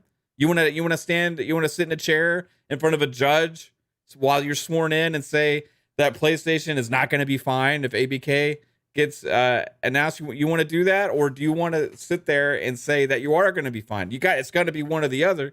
It can't be this gray area in between, which he's trying to play and say two things at once, which has also been his MO ever since he's taken over, announcing things, marketing speak to the audience, to the fans, while back end, hey, we're just making live service shit. Like, it's doing two things. It's doing one thing and saying another constantly. And this is what they've been doing there at PlayStation internally. They're like, hey, we're fine. Let's just get this deal blocked. Whatever we got to do. We'll make up this Call of Duty thing. We'll play it. Somebody will bite. The FTC's clamoring for something to hold on to go against big tech. They want to shut this down. We got to give them something. Call of Duty is the answer. We'll make it all about COD. It blew up in every other regulatory body, even the CMA. They didn't even fly with them. Nope. This FTC is still the only one hanging on to this dumb little thread that for some reason, and I got smoked all day long with it too. I got smoked all day, man. I am loving that it is part of this trial. It is amazing. I am glad that the FTC held on to that stupid low-hanging fruit that Jim threw out there, because we get the entertainment of Jim on camera. Now we can't see it, unfortunately. God, I wish we could see his little video. I know that he put out there. It's a little deposition. Yeah, his on video deposition. I am Jim Ryan, and I say that we can't recover from this. I just want to hear him say, "I swear to tell the truth, the whole truth, and nothing but the truth." Yeah. Hold on, my monitor's upside down. I can't see. How do these headsets work? Is my mic on? Hello. Hi, I am a master of PlayStation. I hope I don't need a controller for this. Wait, did somebody just say Indiana Jones is exclusive? Oh shit! No. I would love to see it, but unfortunately we can't. And the fact that he didn't show up, I think, tells a lot. Honestly, people are like, well, he's all the way in the UK or whatever. They got private jets. Yeah, they were meeting they do fly all over the place all the time. It's like if it was that important for him to be there, he would be. Right. But I think it's more of they didn't want him there. I think that they didn't want the Microsoft lawyers being able to ask him questions. Correct. Correct. They didn't want any of They that. They didn't want any of that. And you know what? It's probably smart for them not have him there because it would probably went really bad, I think. But it was just interesting, the double-sidedness of Jim Ryan. It came out again, Mav. It's like, how many more times do we need to see it again? I understand the business side. I understand his position. I understand that if I was in the same position, I may pull the same BS just to try to trip up this whole deal.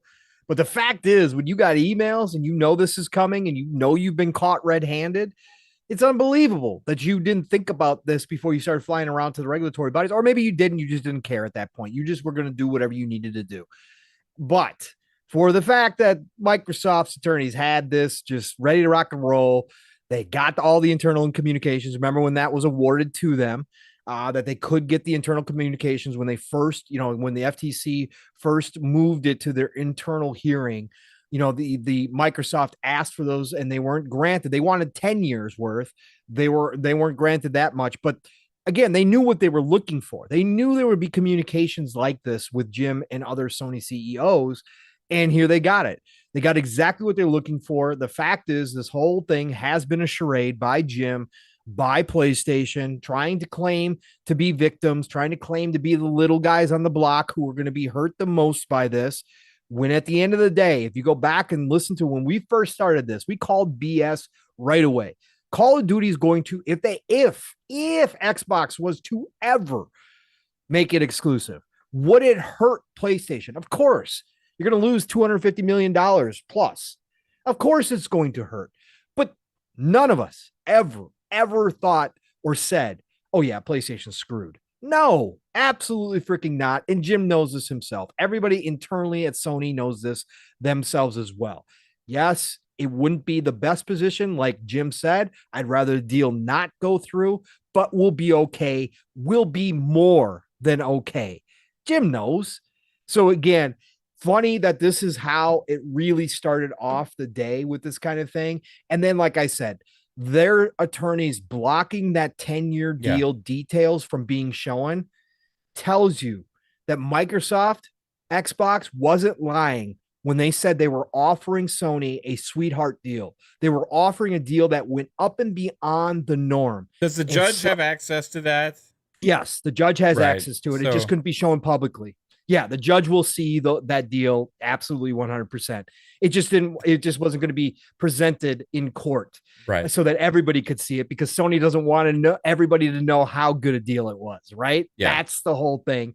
So again, just it all lines up. It all lines up with exactly what we knew. And like you said, Mav, the fact that the FTC is still has one of their hats hanging on this console market nonsense really exposes them, and it exposed them today dramatically, because they kept trying to get gotcha moments all day long with everybody up on the stands. And I also did forget to mention earlier, 2 NVIDIA CEOs were up on the stand today. At least one of them was. I don't know if another one's going later, but they had 2 NVIDIA CEOs up there as well today. But every time that they got somebody up there for a gotcha moment, it was like nothing. It was like, nope, that's not going anywhere.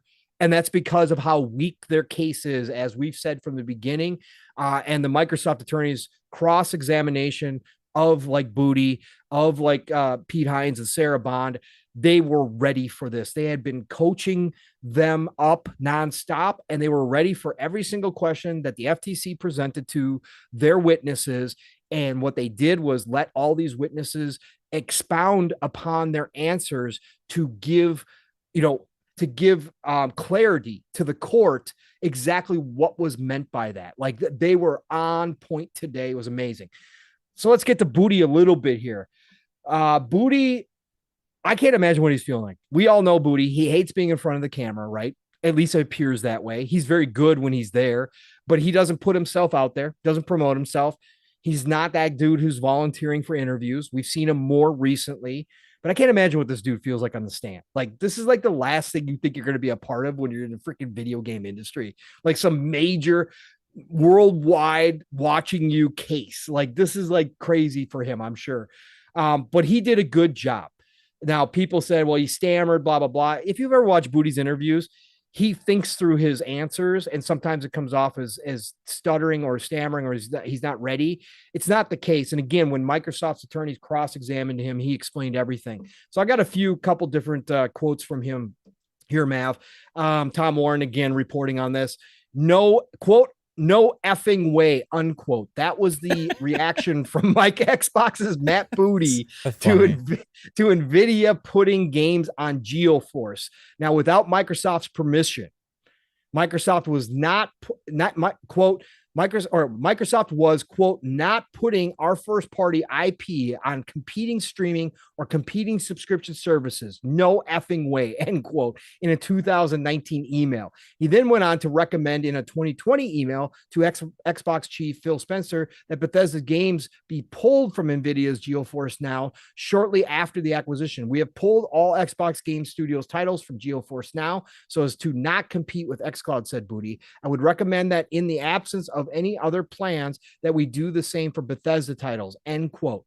Microsoft signed a deal with NVIDIA recently to bring its Xbox PC games to GeoForce Now and try to appease regulators like the FTC. Asked why Booty was keen to remove Microsoft's games from GeoForce Now previously, he said he was frustrated at NVIDIA. Quote, I was frustrated at the process. We did not have clear deals in place with NVIDIA for the use of our IP. They were putting games onto our service and in some cases without our permission, end quote. That last quote came from the cross exam from Microsoft's attorneys. Again, the FTC was trying to get you gotcha moments. So they went up there, they asked Booty about this email, right? And the quotes in it say, no effing way, pull our games. We don't want our games on there to not compete with xCloud. Then Microsoft's attorneys came back and said, so what was going on during that time, Matt? And what did he do? He clarified. We didn't have deals in place with NVIDIA. They didn't have the rights to be having our IP on GeoForce Now. Now that's been resolved with the current deals. Also, I don't have the exact quotes, but the other interesting was, because this came up the other day, there was a 2019 email in which from Booty, right? That was unfortunately by the media presented as specifically related to the ABK deal. And it was found out later, of course, corrected, that it was from 2019, right? Mm-hmm. Having to do with the exclusivity of games and how important it was, right? And that was clarified today as well. Booty, and I'm not quoting directly from him because I don't have the exact quotes in front of me. I actually, you know what? I could pull them up because I think I put them. Did I put them in DMs? Can't remember. So Booty was asked about this email as well today.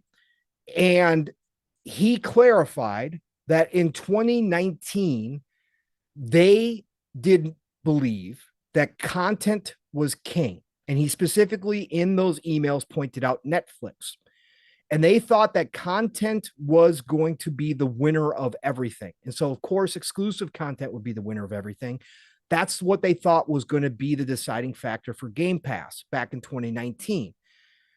Now,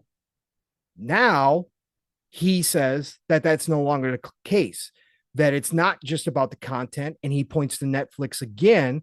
And today he said, listen, look at Disney Plus came in and competing with Netflix. Netflix has all this IP. They spent all these oodles of money on content, on exclusive content, and it hasn't helped them keep a competitor like Disney Plus from showing up and competing directly with them.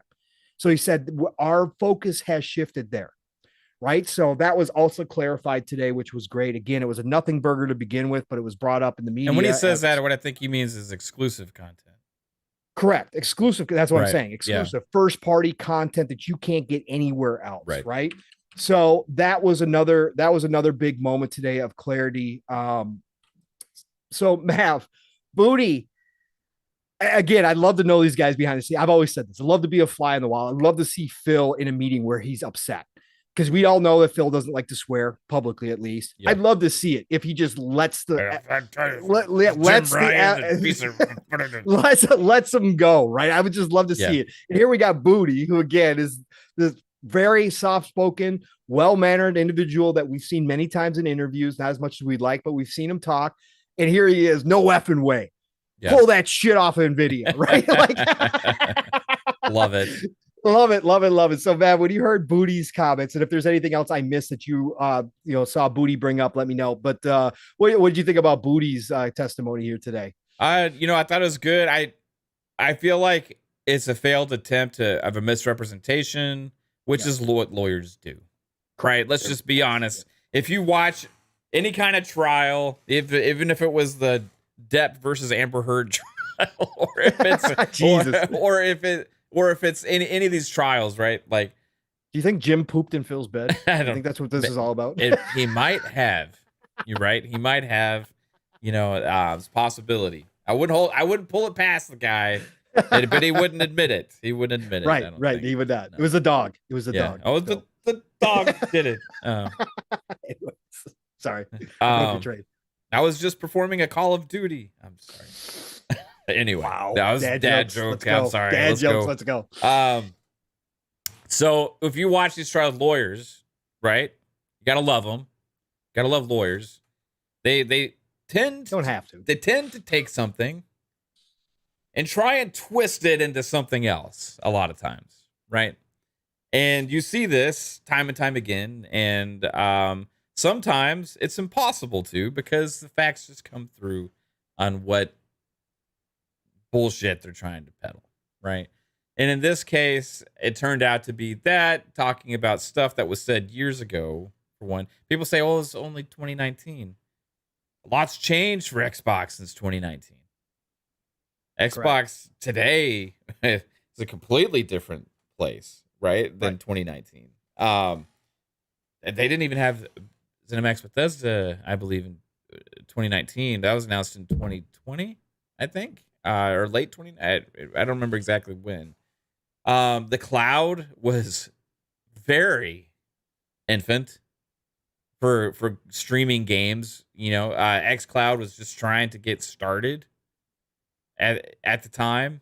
I don't even know. I couldn't even tell you off the top of my head what state xCloud was in at that time.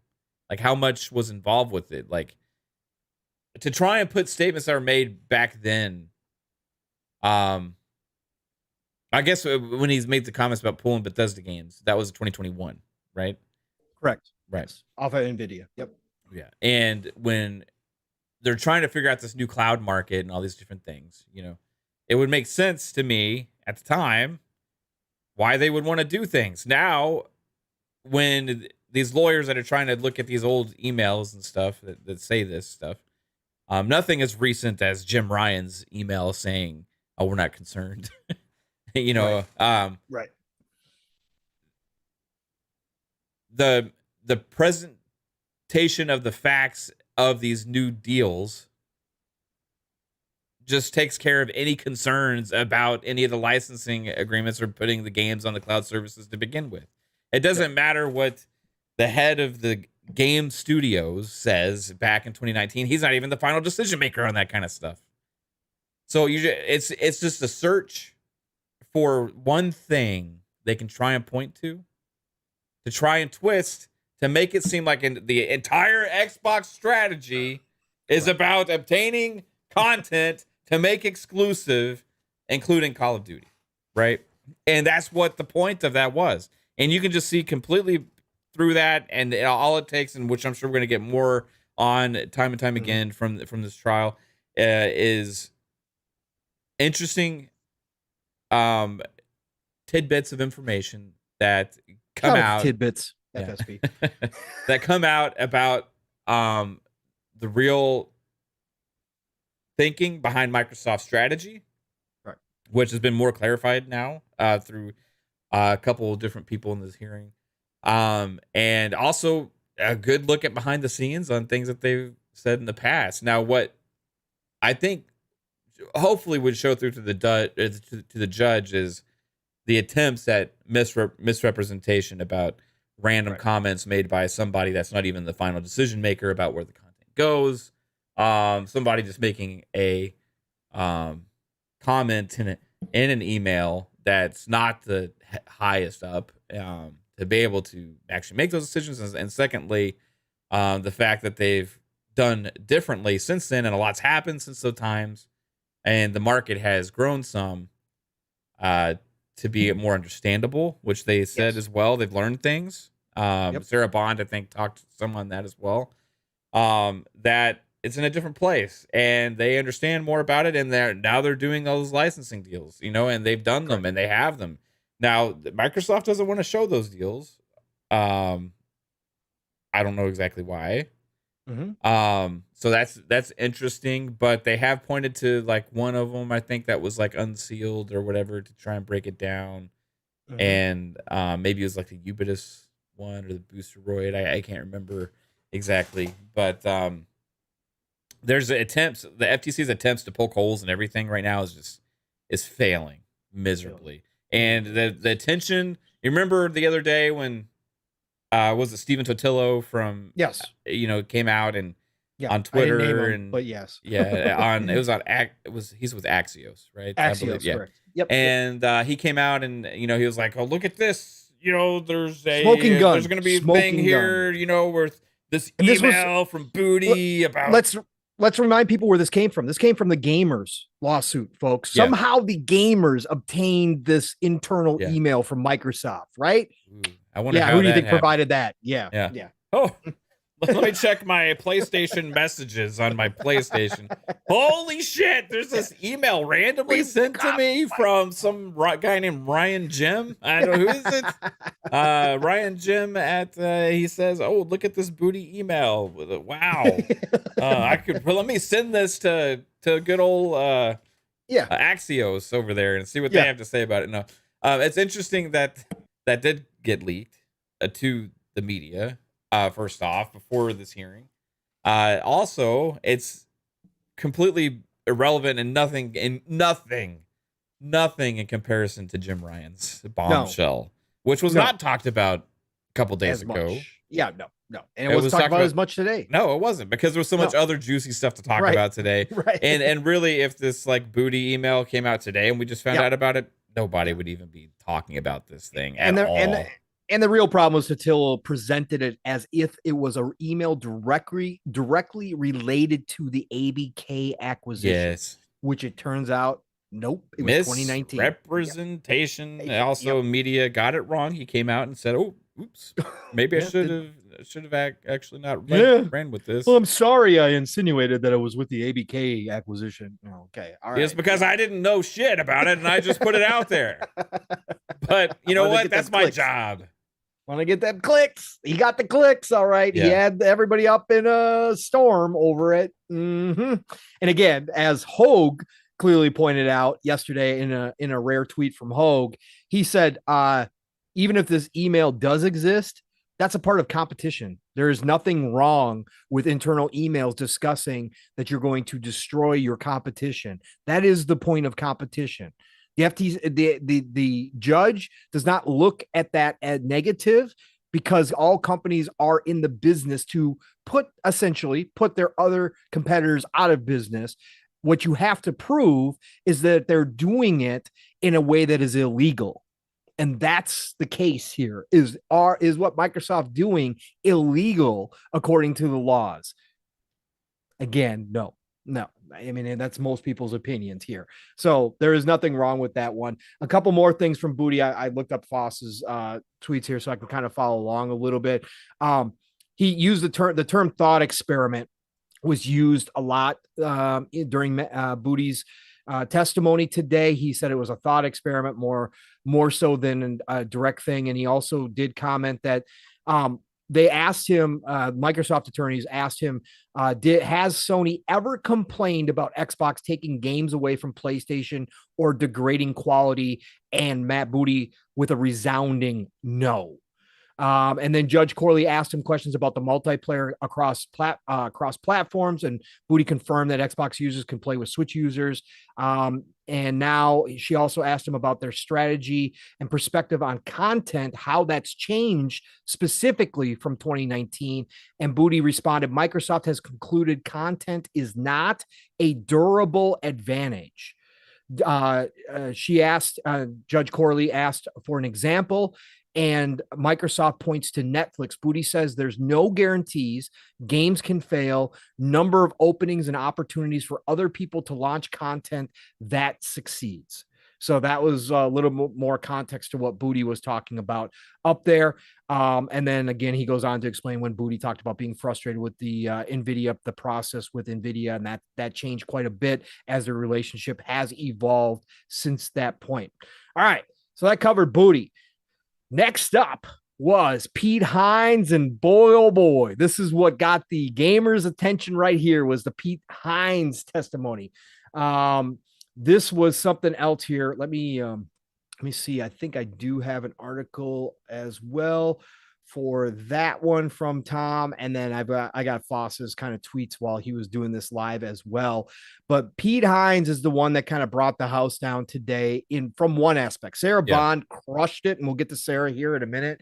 But this is the one that kind of really threw a loop for people. Actually, I don't think I have it, so I'm going to go by. I don't think Tom really.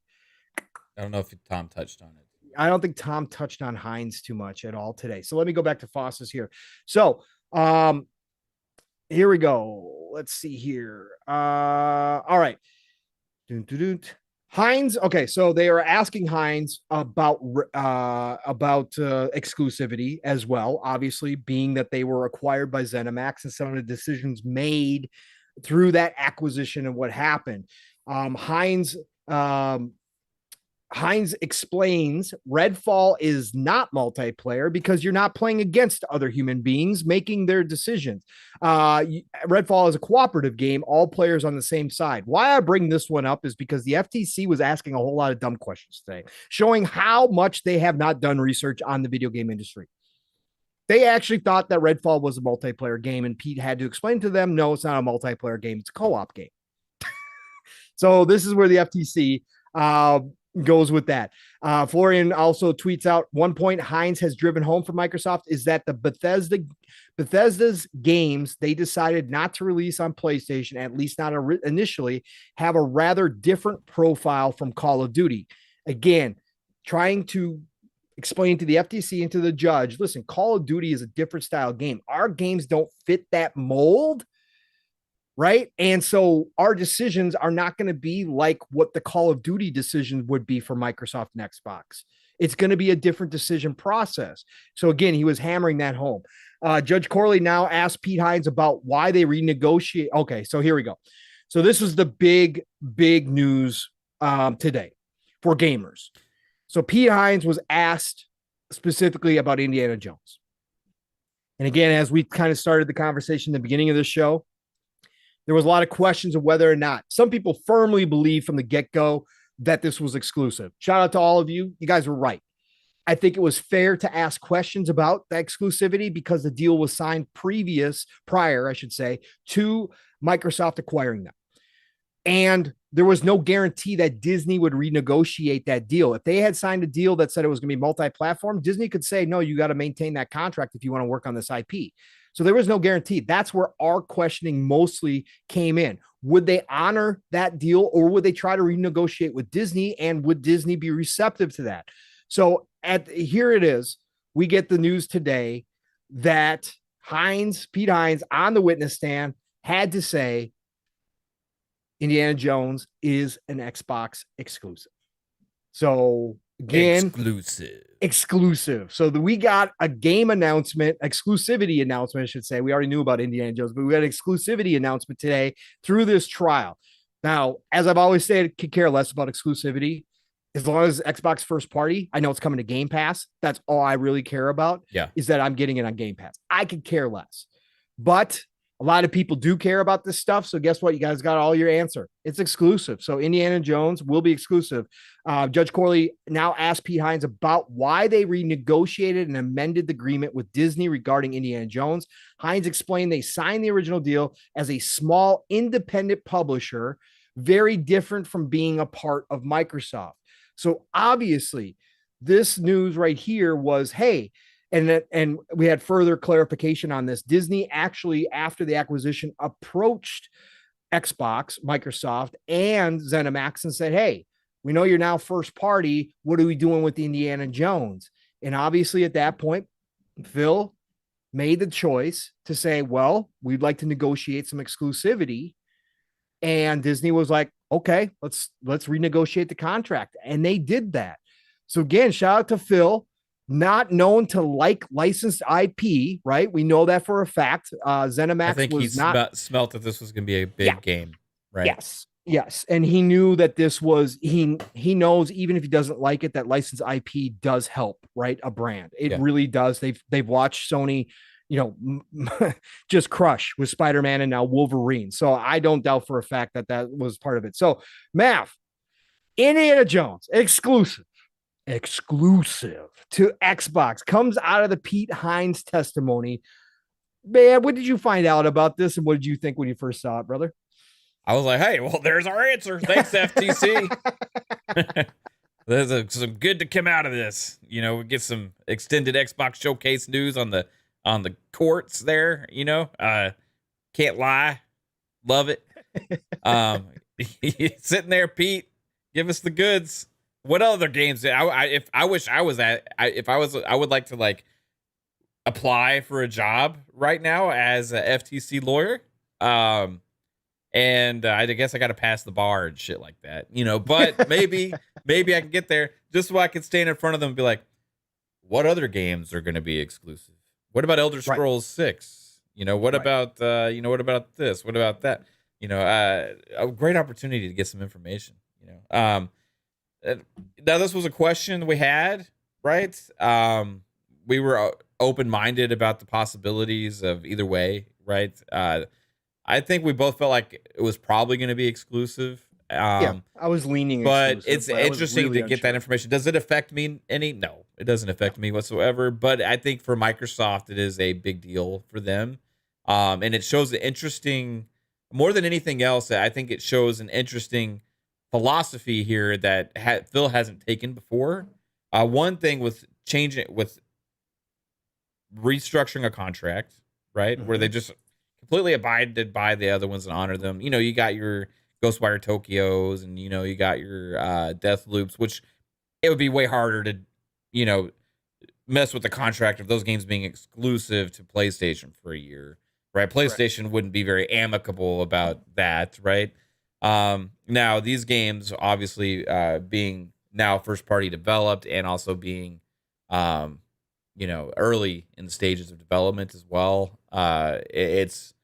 it was, I think, a slam dunk for Phil to go out and do that with Disney. I'm wondering if it opens up the door for other possibilities, if there's other games, maybe multi-game deal or other kind of situations that it could have happened in the negotiations and the talks with Lucasfilm and Disney at the time. I'd be like, well, let's explore this partnership now, because once you have Phil talking to Disney and all these different things going on and stuff, maybe it opens up the door for more possibilities and more opportunities. There was a rumor that Bethesda does have another licensed IP somewhere in the works that one of the developers in-house. That rumor so far, Huge Truck Assault, has been unsubstantiated, so we'll see what happens with that. But maybe it's a possibility as well. But that lets us know if that does exist, it's probably an exclusive as well, right? So correct. And it also, if Phil's willing to do this, and potentially I would imagine it costs more money to pay for this, right? Maybe it opens the door for them to explore those opportunities with other first-party studios now, where before they only wanted to concentrate on the IPs that they owned. So I think it's a big get for them. They tried to fill this space in their portfolio before with a Tomb Raider deal with Square Enix in the past for exclusivity agreements for timed exclusivity and stuff like that for Tomb Raider. And now they get the source of Uncharted, the source of Tomb Raider. They get the GOAT, Indiana Jones, and this is a Todd Howard led game. Todd Howard led game that has been a dream game for him to make as well. So, I'm excited about it. Now, I would have been excited about it if it was exclusive or not exclusive. The Game Pass day one is all I need to know. But I think it's interesting. What does it mean for the future and other possibilities? Correct. It does. And another peek behind the curtain, right? Yeah. See, again, this is the stuff with this so secretive industry, like ridiculous industry that for some reason believes that they hold these world changing, um, you know, whatever these world changing technology or patents or ideas that all of a sudden they can't share any details of. And we get a peek behind the curtain with this stuff. That's what was crazy about this moment. That again, would this be the way that Microsoft and Xbox would want to let the world know that Indiana Jones was exclusive? No, this wouldn't have been. When would we have heard about this? Later this year, next showcase? When would we have found out about this? Well, that's something that only they would have decided at the end of the day. But here we are, and Pete can't lie on the stand, and so he's got to admit that it's an Xbox exclusive. That's why this thing has been fascinating to me. And again, didn't matter to me whether one way or the other it was. It's Indiana Jones. I don't care. I care that it's in Game Pass day and date because Microsoft now owns ZeniMax, and that was the big point that we knew all along already. But this, like you said, Mav, does open up the possibility that other contracts, maybe other IP that were worked into a deal with ZeniMax prior to, could be renegotiated, and Microsoft could be open to actually making some licensed IP exclusive. So I think it does open up other opportunities. Now, let's get to some really good meat and potatoes from Sarah Bond here. I'm going to combine a couple different things because Tom Warren did a great job summarizing some of the stuff that Sarah Bond. Before we move on real quick, I got a quick question. Yeah, so shoot. Which games was it when the FTC tried to say that co-op wasn't multiplayer? Redfall. Okay, so they tried to say it was a multiplayer. Oh, okay. And Pete had to explain the difference between multiplayer and co-op. Okay, I thought like they were trying to say like no. Well, it's multiplayer and like they're like it's co-op different. again, showing how right. little FTC knows, because what they were trying to do is that I said it before and everybody's brought this up. They were going they're trying to say because it's a multiplayer game, it's not cross-play. Right. Gotcha. Or they were trying to say, why did you make this multiplayer game exclusive when you've been talking about that it wouldn't make any sense to make Call of Duty exclusive, right? That's what they were trying to go for. And Pete had to explain, no, it's a co-op game. It's a co-op game. This isn't a multiplayer game. And that's when he went into, our games are different than a Call of Duty model, right? That's what they were trying to do. They were trying to corner him into saying, something stupid like, well, this time we made it exclusive and it's a multiplayer game, blah, blah, blah. They were trying to corner him, and it just failed because they don't understand the industry. They don't even know the basics. Yeah, correct. And which we'll find out more when we talk about Sarah Bond. Yeah, and I also will point out that Pete Hines threw Redfall under the bus as well, and said Redfall did not sell very well at all. Yeah. Right, so he did point that out as well. Now Sarah Bond gets up in a stand, and interesting enough, she showed up today in a green jacket. Everybody else was in very plain colors, as you normally see in a courtroom. Sarah Bond, in her usual style, shows up in a green jacket. Florian Mueller, who was in the courtroom, said that Sarah Bond, out of all the witnesses today, was by far the best witness. She was the most confident. Her body language, she was at ease. The answering of her questions, like there was no hesitations. Like everything about Sarah Bond exuded confidence. She went to Harvard and Yale, or yes, correct. Okay, well, it probably tells you everything you need to know there about intelligence and stuff like that. It's Sarah Bond. Right? Yes, she is very, very, very good at what she does, folks. She is. There's a reason why I believe she is next in line for Phil. When Phil decides to step away, I think Sarah Bond will be a natural transition to that because of this. This is what she does very, very, very well. She knows exactly how she wants to speak, what she means to speak, and there is no question about her answers whatsoever. And that played out through this process here. So again, I'm going to use a little bit of Tom Warren, and then I'm going to start off with some Florian Mueller here because she actually started out this whole testimony talking about the mobile side of things. And Sarah right away went with the duopoly. She said mobile is effectively a duopoly. Google and Apple. Microsoft's attorneys discussed with her about their strategy for mobile, and she responded right now in terms of titles. They basically have just Minecraft on mobile devices. And she also went on to, and then she went into the Game Pass stuff, and they were asking her about Game Pass. Sarah Bonds explains 50% of the people who played Human Fall Flat, thanks to Game Pass, hadn't previously played a puzzle game. She was explaining the power of Game Pass, allowing players to try it out. And then she was asked to discuss the differences between Game Pass and Game Pass Ultimate. And so she did that. And then she mentioned that xCloud is as a GPU feature. You can stream games if the publisher has given Microsoft the right to do so. xCloud as a part of the GPU is being used more as a feature instead of waiting to download a game. You could start playing right away via streaming. The majority of the usage is like that. Judge Corley then asked her how long can these game downloads take, and Sarah Bond said could take up to 2 hours. So again, Microsoft here and Sarah Bond here and their attorneys are pushing the fact that cloud gaming is a nascent market. And right now on Xbox's side of things, it's mostly used as either a demo trial or just to play the game while you're waiting for it to download in the background. That this isn't something that most of the people are using xCloud to do, is to go play the full game. So she is making that point here extensively, and obviously letting Judge Corley know that, listen, this is not a market that everybody needs to be worried about. In fact, most people don't even use it. Also, she went on, which I read earlier as well, she went on to say and to highlight that cloud gaming right now, every time somebody uses cloud gaming, it's losing Microsoft money. Yeah, it costs them more It costs them more. Yeah. And then the FTC tried to do another gotcha and tried to corner Sarah and say, yep, they tried to corner her and say into saying that the cloud is run off of Microsoft's Azure servers, because that's been a big sticking point for the FTC is, Microsoft has all this infrastructure, right? They have all these advantages that other players in the cloud market don't have. Sarah Bond calmly said, no, they don't use the Azure servers. And the FTC said, well, please explain.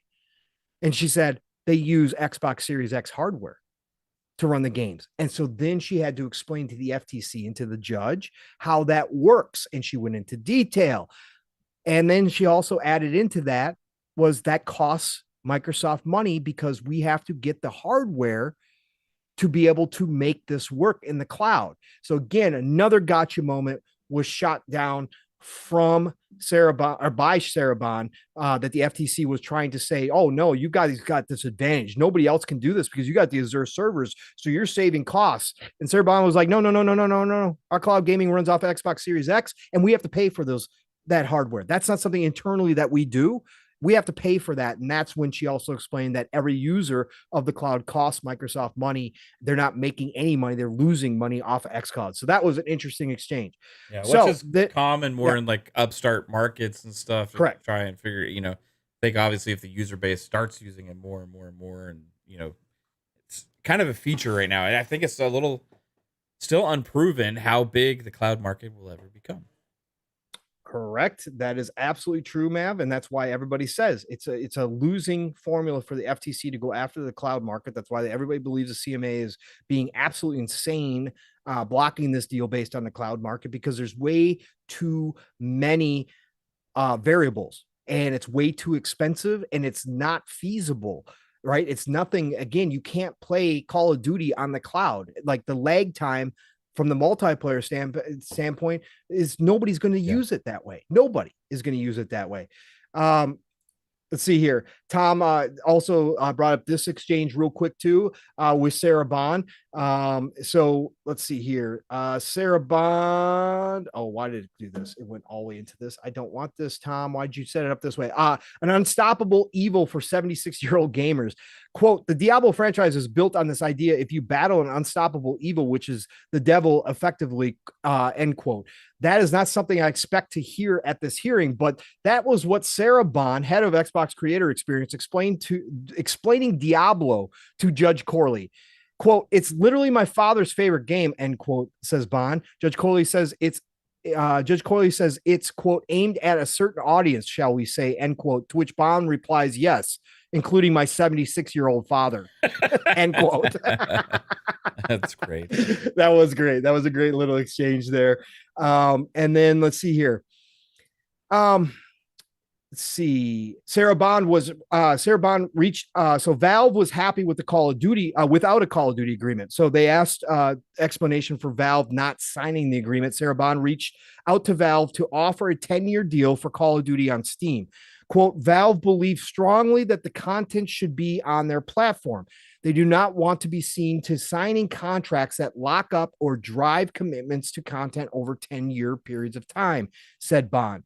They don't have any such other agreements. They told us they had no need to sign that agreement and that they believed us. They believed us that we wanted to continue to provide it to Steam, excuse me. So again, this is something we knew previously. Yeah. Uncle Gabe said as much. Yep, yeah. Uncle Gabe came out and said it in public, but Sarah was asked about it today and she reconfirmed that that was the exact reason why, that they don't want to sign deals like that. And they trust Microsoft to continue to provide the content. So that was another one. Now we get to a big one, Mav. This really got interesting. Let me bring this up here real quick. So Sarah was asked specifically about Call of Duty and signing deals with Activision. And I don't have the full quotes here unless it's in here, but I don't think I do because he broke it up into just kind of, he broke it up into just kind of segments. So what happened here was they got into the Call of Duty business again with Sarah Bond. And they asked Sarah what it was like, what the deals looked like. And Sarah brought up the fact that they, in fact, had a hard time signing a deal for Call of Duty. That Bobby Kotick, and of course, Activision is on Microsoft's side. They've got lawyers in here. That Bobby Kotick actually forced Microsoft to renegotiate the Call of Duty deal for a better percentage for Activision on the revenue side. That they weren't going to give them the same deal as PlayStation because according to Bobby Kotick, they don't need Xbox. And again, this goes back to the point that we made that Microsoft has been making, Mav, that they don't wield the power that Sony does. Yeah. That a lot of these big publishers don't think that they need Xbox, that they can live off of PlayStation players alone. And that if Microsoft doesn't want to come to play, well, then too bad. You're not going to get our game. And Bobby Kotick told Sarah Bond as much, that you're not going to get Call of Duty unless you renegotiate this deal. They wound up signing. Sony gets a 70-30 split. Microsoft wound up signing an 80-20 split, Mav, to keep Call of Duty on Xbox. And Sarah Bond brought this up. I'll read Tom Warren here. Microsoft has agreed to an 80-20 revenue split for Xbox games. Microsoft has agreed to lower the revenue splits than its typical 70-30 split for Xbox games. FTC's console, again, FTC's attorneys, I'll say that, accidentally mentioned the 80% split while questioning Xbox's Sarah Bond. Microsoft agrees to lower revenue split where we believe it is critical to get that content according to Bond's previous testimony. So this all came out in court today, showing once again that Sony is given preferential treatment, sometimes because of their bullying tactics, which we already are well aware of, because during this exchange as well, Sarah explained that when they sign the marketing rights for Call of Duty, that Xbox actually has to wait for Activision to outline to them when and where they can advertise Call of Duty. That Sony locks down specific areas on the internet and through the marketing rights where Xbox can't show Call of Duty being associated with anything else related to Xbox. So they have to wait for Activision to give them the okay on when and where they can show a Call of Duty advertisement. And obviously we already know it doesn't come to their showcases, right? They're not allowed to do that. Some obvious ones. But again, Sony gets to do these tactics because of the power they wield, while Microsoft is over here basically having to accept whatever Bobby Kotick shows up at the door and says, no, you guys are going to take an 80-20 split. Otherwise, you don't get Call of Duty. And that literally happened. This was testimony. So this is under oath. Yeah. Mav, seriously, man. We've covered this. So many people have tried to deny that this happens in this industry. And even when they're presented with the facts, we've seen contracts through Epic versus Apple per se with the Capcom contracts. People still try to deny that Sony walks around as the bully in the neighborhood and does these kind of deals. And here we have a third-party publisher. Again, at the time, a third-party publisher before the acquisition, so a snake like Bobby Kotick, of course, who doesn't give a shit, right? He don't care. He only cares about the money. He actually, with the deal that he has with Sony, can walk to Microsoft or wait for Microsoft to call him. Actually, is how this goes down, and say, yeah, no. That 730, that 70-30 split. Yeah, I know Sony gets that. I know you guys are used to that, but really looking at the market share, looking at what we're going to get out of it, we're not going to give you that deal, Sarah. You guys have to take a lesser percentage if you want to keep Call of Duty, the biggest game or one of the biggest games in the world. You have to do that. This really shows the position that Microsoft has been in ever since they fumbled the Xbox One generation, Mav, and really what it's led to. And people try to deny this, but here it is in black and white. Sure, it's from Bobby Kotick, but don't think that Strauss isn't heavy-handed in his negotiations. He's a businessman through and through. Don't think that Grand Theft Auto doesn't need Xbox more than Xbox needs Grand Theft Auto. Like, that's a fact, Jack. I mean, that's kind of what it is, where it's at. Really kind of sums up everything that Microsoft has been saying out here, for me at least. Does it for you, Matt? Man. And I think this just tells us why some games don't come to Xbox. I mean, if we really look at it. Right. We're talking about having to accept a less revenue for Call of Duty, one of the biggest games in the world, just to keep it on the platform, right? To make it worth Activision putting Call of Duty on Xbox. I mean, that's crazy, right? And you if you think about that, then you start thinking about, okay, what about all these other games, right? This is, again, why competition is important, and things like this are going to help the future of Xbox's ecosystem, right? I mean, I feel like this whole thing with Sony right now is, the more that comes out, just becomes more and more bullshit. The whole thing with the FTC becomes more. It actually, like, in a way, it angers me that the FTC is wasting so much time on this such a ridiculous bullshit thing over video games and our tax dollars, wasting all this money fighting this. Right. Well, Xbox has been getting fucked by deals and its dominant market position from PlayStation for so long. Now you can say, well, a lot of it's Xbox's fault because they messed up, right? They didn't deliver. Sony was being more ruthless and all these things. But these are the same tactics Sony's been using for a long time to be in their position, which by many regulatory bodies around the entire world would consider abuse of dominant market position. Correct. If you look at the definitions across the board about what a lot of them dictate as abusive dominant market position, it's not against the law to have a dominant market position, but it is against the law to abuse that power. In many countries, including the United States.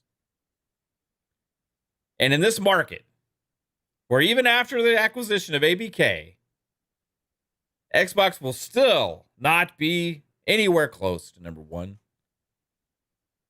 It's still providing these games to competitors like Sony. Knowing that they've had to take less revenue from Call of Duty in the past, which was a bombshell for me. That's crazy. And still being thrown out dumbass manipulative questions that are being twisted as trying to get you gotcha moments from the FTC. That's fucking wasting our money there. Asking these dumbass questions over video games. get your fucking shit together and stop wasting everybody's time and move on. And it's fucking games. Let's let us play the damn games. It's so annoying. This whole FTC thing is so stupid and ridiculous. And the more that comes out about it, about the behind the scenes stuff, that like what's going on, all these things, it's just ridiculous, dude. It's absolutely ridiculous. And like, just fucking move on and stop wasting everybody's time. It's not a big deal. Yeah, it's a big deal. $70 billion is a big deal. It's going to affect a lot of things. It's going to affect video games, bro. Yeah. It's going to affect the games in a subscription service. It's not. I don't know, man. It's just like this kind of stuff is just insane. And it shows why it's been hard for Xbox. Correct. Because that's a lot of money. Right. You think, well, it's only 10%. You think about that, and all the microtransactions, all the copies of Call of Duty that are sold, all these different things. That adds up to be a lot. Now you compound that, maybe what some of these other popular games maybe had to do similar things for that we're not finding out about, right? Right. Who knows, right? They've had an uphill battle, right? I think Game Pass is the right way, and I think that they're doing a lot of good things, and I think it's changing, and a lot of things are going the right direction. But now they're having to battle the government as well to try and step up their game here, like, and not have to be shysted and not have to be manipulated with the market by Sony. They're trying to get around. They're trying to compete with Google and Apple as well, and the mobile space. I know I'm going off on a completely different tangent here. No, but it's all part of it. It's stuff that we've all talked about. But seeing this is just plays into everything. This is what happens when you have that power, that dominant market position. That's what happens. You control and dictate the market. You make it harder for your competitors to be able to compete because you're the player that matters and nobody else does. So guess what? We'll accept them if they take our deal. Right? If they take our deal, they can play. You know, we'll let their players play as well, right? FTC, move on. It's such a waste of time. It started pissing me. It's pissing me off. It does because again, they have no case, and they know they have no case. Again, they're grasping at straws, trying for gotcha moments. You know that's a fact. And again, another point that was made today, no matter who was reporting on it, was the FTC was all over the place. And like everybody said, when an attorney is all over the place in the courtroom, it means they're just grasping. They're trying to find something to latch onto, and nothing is sticking. Because that's when they dig in, right? That's when they dig in, when they think they've got something. But at the end of the day, today, the FTC was just trying to throw everything in the kitchen sink at the wall and hope something stuck. And unfortunately, kitchen sinks don't stick to walls. So, and they showed that today in this exchange here about Call of Duty, about what Bobby Kotick was doing, basic mafia tactics, because they don't need Xbox. That proves Microsoft's point all along as to why they've gone into this mode, that if they are going to succeed in this space, not only is it not going to be in the console space, they have to move beyond the consoles and go into mobile, go into cloud, go into all these other spaces and try to make it work, is for this fact. And an interesting quote from Booty that I didn't bring up before, but I posted in our DMs earlier, Mav, something that we specifically have said here. I know I have said it more than once, is that I thought the ultimate play with all these acquisitions was for Microsoft to insulate themselves, to build a moat around the castle so that no matter what third-party developers and publishers decided to do, no matter what Sony deals decided, what deals Sony decided to cut and what kind of deals they decided to make, that Xbox would be insulated from that and not have to worry. And Matt Booty specifically said today, and I quote, "But I think the idea is to create a moat that nobody else can attack." And this example with Call of Duty and Bobby Kotick and Activision is the perfect example of that fact, that this, as Sarah Bond said in her testimony today, starting off Gen 9, without a Call of Duty game would not be a good thing. So they couldn't let that happen. So what did they do? They bent the knee. Shout out to King. They bent the knee and took a deal that was not at all in line with what Sony got. It was 10% less. They took that knee and made sure that Call of Duty was on the Xbox Series consoles, right? That's the position that they're in. They couldn't fire back at Bobby. They couldn't say, well, we don't need you. Take your 80-20 and shove it, Bobby. They couldn't do that because they're not in the position. So they Could you imagine? Like, hey, no Call of Duty on Xbox. Can you imagine? Right? Which a lot of people already thought, but the reality of that situation. Right. Yeah. That PlayStation 5 was the only console with Call of Duty on it. Oh my God, man. Talk about dying. Like that would have been a nuclear bomb on them. Right. That's why they're making these acquisitions. They are trying to insulate themselves from the position that they're in by making sure that they have access to the content that they need to be able to compete without Sony being able to come in and make these kind of deals, without an Activision or 2K coming in and saying, nah, Xbox, you guys are little guys out here. We don't need you. Go. We'll cut you in, but you got to take a whole lot less money. Yeah. Microsoft's trying to take away those problems and those advantages. And that's what they're, again, this is a perfect example of it. Loved this exchange. It really showed it off. Tomorrow we will hear from Phil Spencer, which will be a long one. I'm assuming it will be interesting. I'm sure the FTC have a lot of questions lined up for Phil because he is the decision maker. It did also come out today that Phil Spencer has the ultimate authority on whether or not a game is exclusive. So FTC, I'm sure, is lining him up and trying to get him in some gotcha moments. I'm sure Phil is prepared as he can be, but tomorrow should really, really be interesting. But I hope that Phil just says this. If they say, Phil, I gotta, what makes you make Starfield exclusive and not Call of Duty? Phil should just answer, because I said so. Because I'm Phil Spencer. I'm Phil Spencer. And that's what I want. What you gonna do about it? Oh God, it's going to be interesting. Also today, a little thing that also was out there. Pete Hines, during his interview. Now take this for what it is. Again, I'm sure this has been set up by the attorneys so that he could honestly say this, because I'm sure they warned Microsoft that this was coming long ago when they first started this acquisition. Outer Worlds 2, Mav, has not been decided whether or not it's going to be exclusive. Okay. Yeah. Again, that's established franchise somewhat on multiple platforms. Previously published by Private Division as part of 2K. You know, even the Outer Worlds, like, was it like Enhanced Edition that came out recently, was published by them as well because they still had the rights on the original game. So who knows? Maybe it'll end up being a multiplat. If it is, okay. Right. Indiana Jones is exclusive.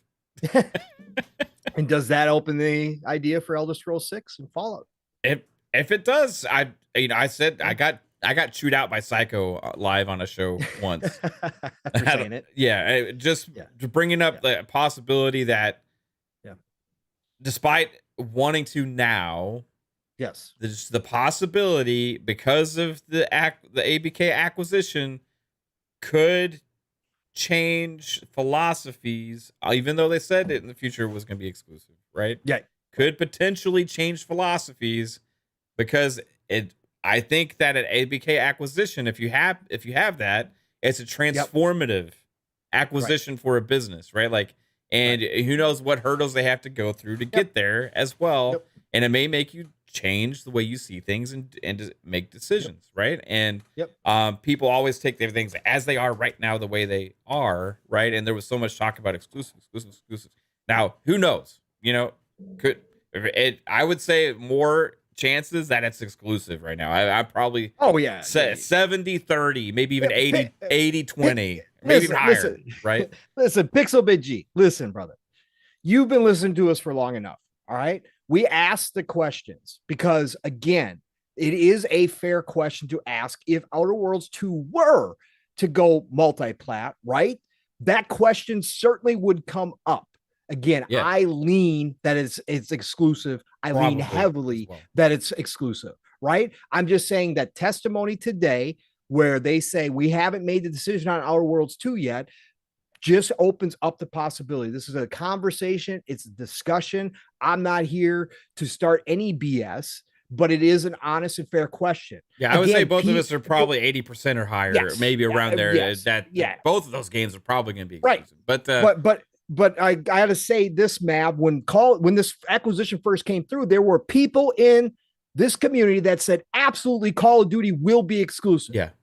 100%. I was ridiculed on one of the first podcasts that I went on where I said, they could think of Call of Duty more like Minecraft. I was ridiculed nonstop by the chat and by even some of the panel members who thought I was crazy for saying that at the time. Right.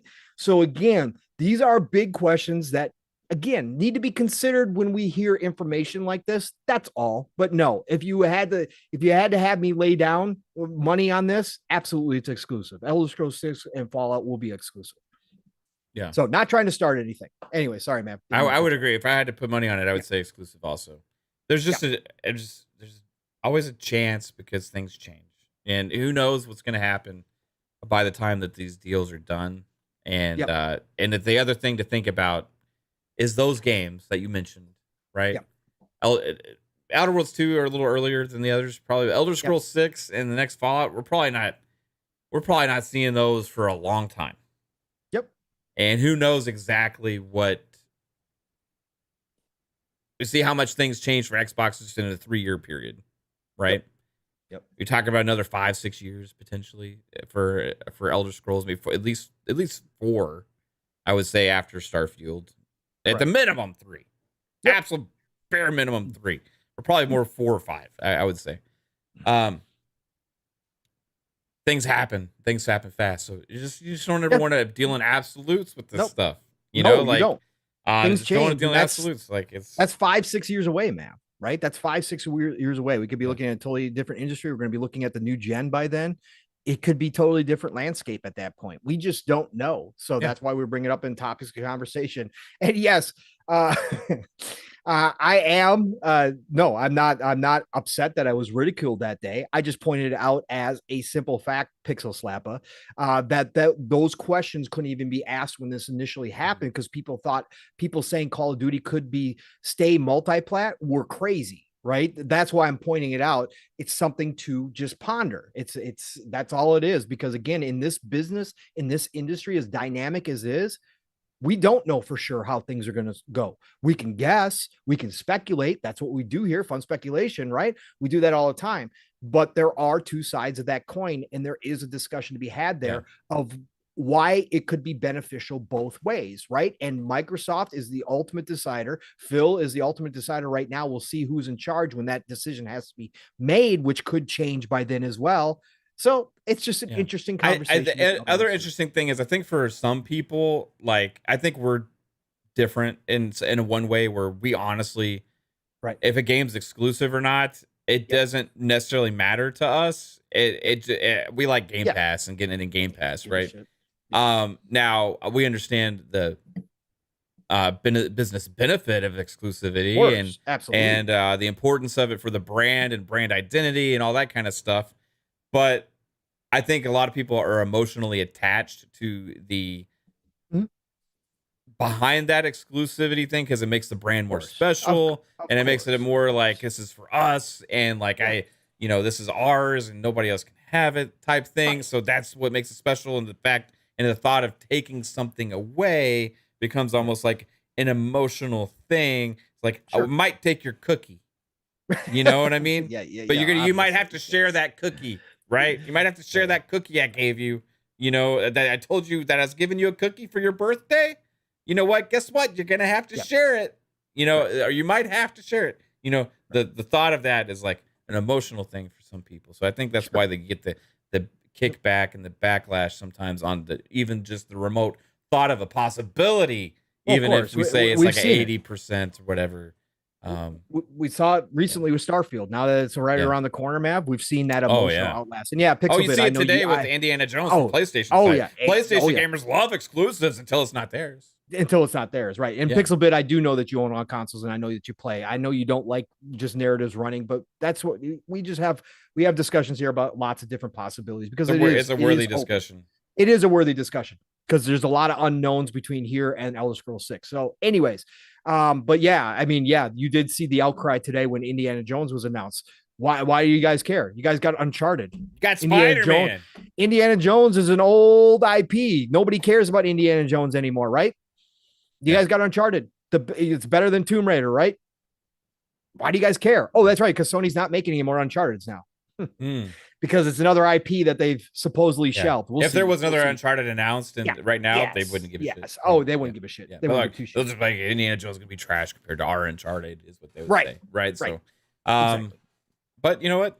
Indiana Jones, it's like it could be for Xbox what Spider-Man almost is for PlayStation. Spider-Man. Maybe so. We'll see though. We'll see what Machine Games does. It's Todd Howard. It is Todd Howard. It is Machine Games. We'll see what they come up with. I'm expecting a great game. I love Indiana Jones, so I'm obviously all in. But we'll see how big it gets. But they could Machine Games has nailed do something crazy. We haven't had a new Tomb Raider.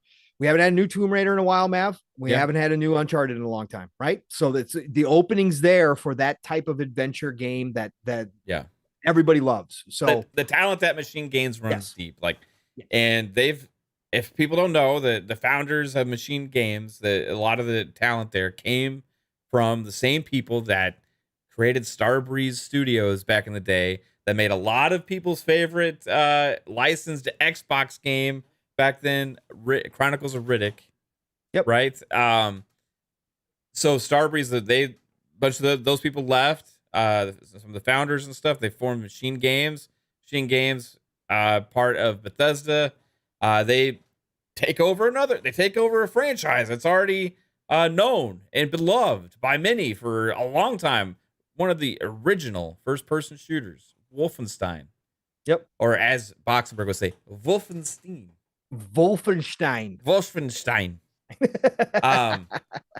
Take over that, and guess what? Turns out to be a great game, massive hit for them. And to see them with the combination of the direction from Todd Howard, taking over another beloved franchise, another beloved character, another beloved thing. It's the right team to do it, I think. So we'll see what happens. Yeah, we will. I'm excited, man. I'm excited to see that first real reveal. We got the teaser, but I want to see a real look at what they're doing over there. And yes, as everybody says, absolutely. Indiana Jones started it all. No Tomb Raider, no Lara Croft, no Uncharted, no Drake, without actually getting Indiana Jones first. And Indiana Jones is the original and always will be, right? Yeah. So excited for it. And Mav, speaking of Todd Howard, right? We got another interview from Todd. Got Howard out here making the rounds. He was with the Kind of Funny crew today. Shout out to Snowbike Mike. Shout out to Gary Witta. Shout out to Paris. Guys, seriously, I love your interviews, and you guys do a fantastic job. But can we tone down the extra commentary, please? When you got a timed limit with somebody as big as Todd or Phil, please. I was listening to that part in the car with Kate. I was like, Paris, get to the question. Right. I love you, man, but come on. Like, oh, come on. When you got big people with a very short time limit, you got more opportunity for more questions the less you talk, right? Even as somebody who loves to talk, if I had Phil or Todd on here, I'd be very short-winded, and I'd get as many questions in as I possibly could and let them speak. At least today, they didn't do the live advertisement. At least they did splice in the advertisement. With Phil's interview, the Snowbike did a live advertisement. I was like, what are you guys doing? This is limited. Let's get to this stuff. Anyways, Todd they did a great job today. Asked Todd a lot, obviously, about Starfield. They got a lot of questions in. Todd gave a lot of answers today, Mav, including some big questions were answered today as well. You had a chance to watch it, right, Mav? You did? I didn't see the whole thing. Okay, but you got okay. All right, so some of the stuff, I took notes today while I was working. I had them on in the background, and I was stopping and taking notes as I heard Todd say something. So forgive me, this is going to be a note form here. This was about a 40-minute interview with Todd.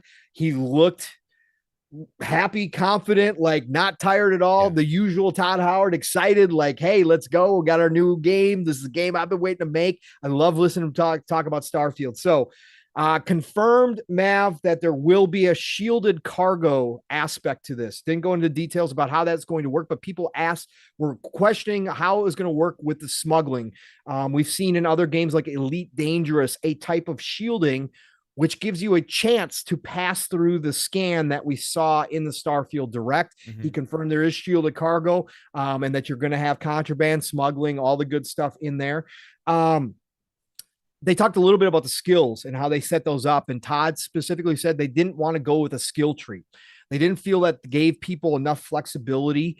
And he thought that what they came up with their different skill sets and then different levels of each skill allow people to try and figure out how they want to play the game, and gives them more benefits than a skill tree does. That's why they went that route with them. They did read off, shout out to Gary Whitta, who did, Paris didn't want to read it. So Gary Whitta took Jez Corden from Windows Central, shout out to Jez, his question, because Jez, of course, wanted to know if there was fishing. This is Jez, gotta have fishing. And it was funny because Todd goes, well, what do you mean by fishing? Do you mean by like killing fish? Collecting fish? What do you mean? And Gary said, Todd, do I have a rod in this game that I can dip into a lake and pull out a fish and take that fish to cook or whatever I want to do with it? And Todd said, no, we don't have that in this game. So no fishing, everybody. No fishing. Yeah, hard-hitting questions.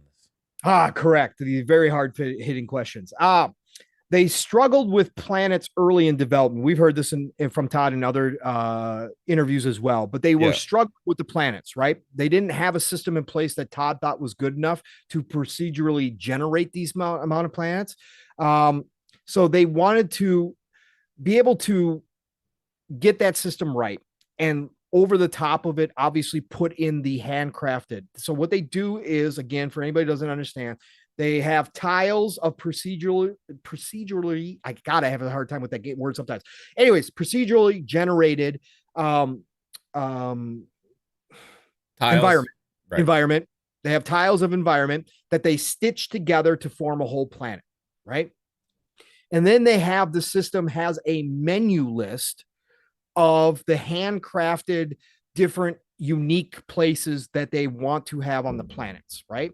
And then that system lays those randomly out throughout all the planets. So he's really happy with how it turned out. And he thinks that it will be really good for the planets that do have that on. And of course, the question came up, well, but Todd, how many planets actually have this kind of different life forms on them? And so he confirmed that they went with NASA because, again, they said they wanted this ground in reality. Scientists don't know how much life is out there. They estimate between like 2 and 10%. And they went with the high end. So he said, we're on the high end of that, meaning 10% of the 1,000 planets. So 100 planets will actually have life forms. And so he said, we wanted to have that ground in reality. And he said, we wanted you to also have those Buzz Aldrin-like moments where you believe that you're the first person to ever discover that planet. Like when Buzz first stepped foot on the moon, that he was the first human being to be there, that they wanted those moments for the planets. And he thinks that they have achieved that as well. Let's see. There will be some planets that have a ton of different biomes. And he did confirm that if you don't have the proper suit for that biome or for that planet, that you're going to be able to get sick, right? You're going to catch sickness. And he said, if you don't have the proper suits, you're going to be sick a lot. So I thought that was finally a good confirmation that you will need to watch which suits you are wearing, what protection you have on those suits. They asked him about the creatures because they brought up the point about, I think it was Snowbike Mike that brought this one up. He said that normally in a Bethesda game, we get memorable moments with certain creatures, like scary moments or those moments where you go, oh, wow, look at that, blah, blah, blah. And he pointed out that like the dragons in Skyrim were one of those awe-inspiring moments. So you asked Todd, do we have those in this game? Will we find some incredible monsters out there that we won't be able to forget? And Todd kind of thought about how he was going to answer because he don't want to give things away. But he wound up actually saying, well, there's one really bad monster in this game. And he said, and then we have a few others, and then they kind of cut him off at that point. That's another thing about interviewers. Listen to the full answer and then follow up. Anyways, so one really bad monster somewhere out there in this universe, folks. And the way Todd said it was, quote, really bad. So that's going to be probably a big battle. No land vehicles. This was a big one. People have been asking, do you think we got land vehicles? They never showed any off. All they did was showed walking, and they showed walking and they showed jetpacking, right? And everybody's wondering, do we have vehicles to traverse these big planets? Todd confirmed no land vehicles, and you won't be able to rustle up an animal or a creature and ride it. So you're limited to walking and jetpacking, folks. I know that's going to be disappointing for some people. Todd said that the jetpack is really, really good, and you can get really far with the jetpack. So that's kind of why they didn't do it. Modders will put it in. So if you're playing on PC, expect modders will have land vehicles at some point. Only 4. This is another one that's caused an uproar on the internet. And when I say uproar, I don't mean a whole big to do, but there's plenty of Bethesda fans out there. So they are kind of upset with this one. Only 4 romance options, Mav. I know you're highly disappointed in this. You can only have 4 romance options, and those are all with the Constellation companions. So no NPCs that you can fall in love with and think about having children and settling down with on a planet. Okay. So just the Constellation. So only 4 of those.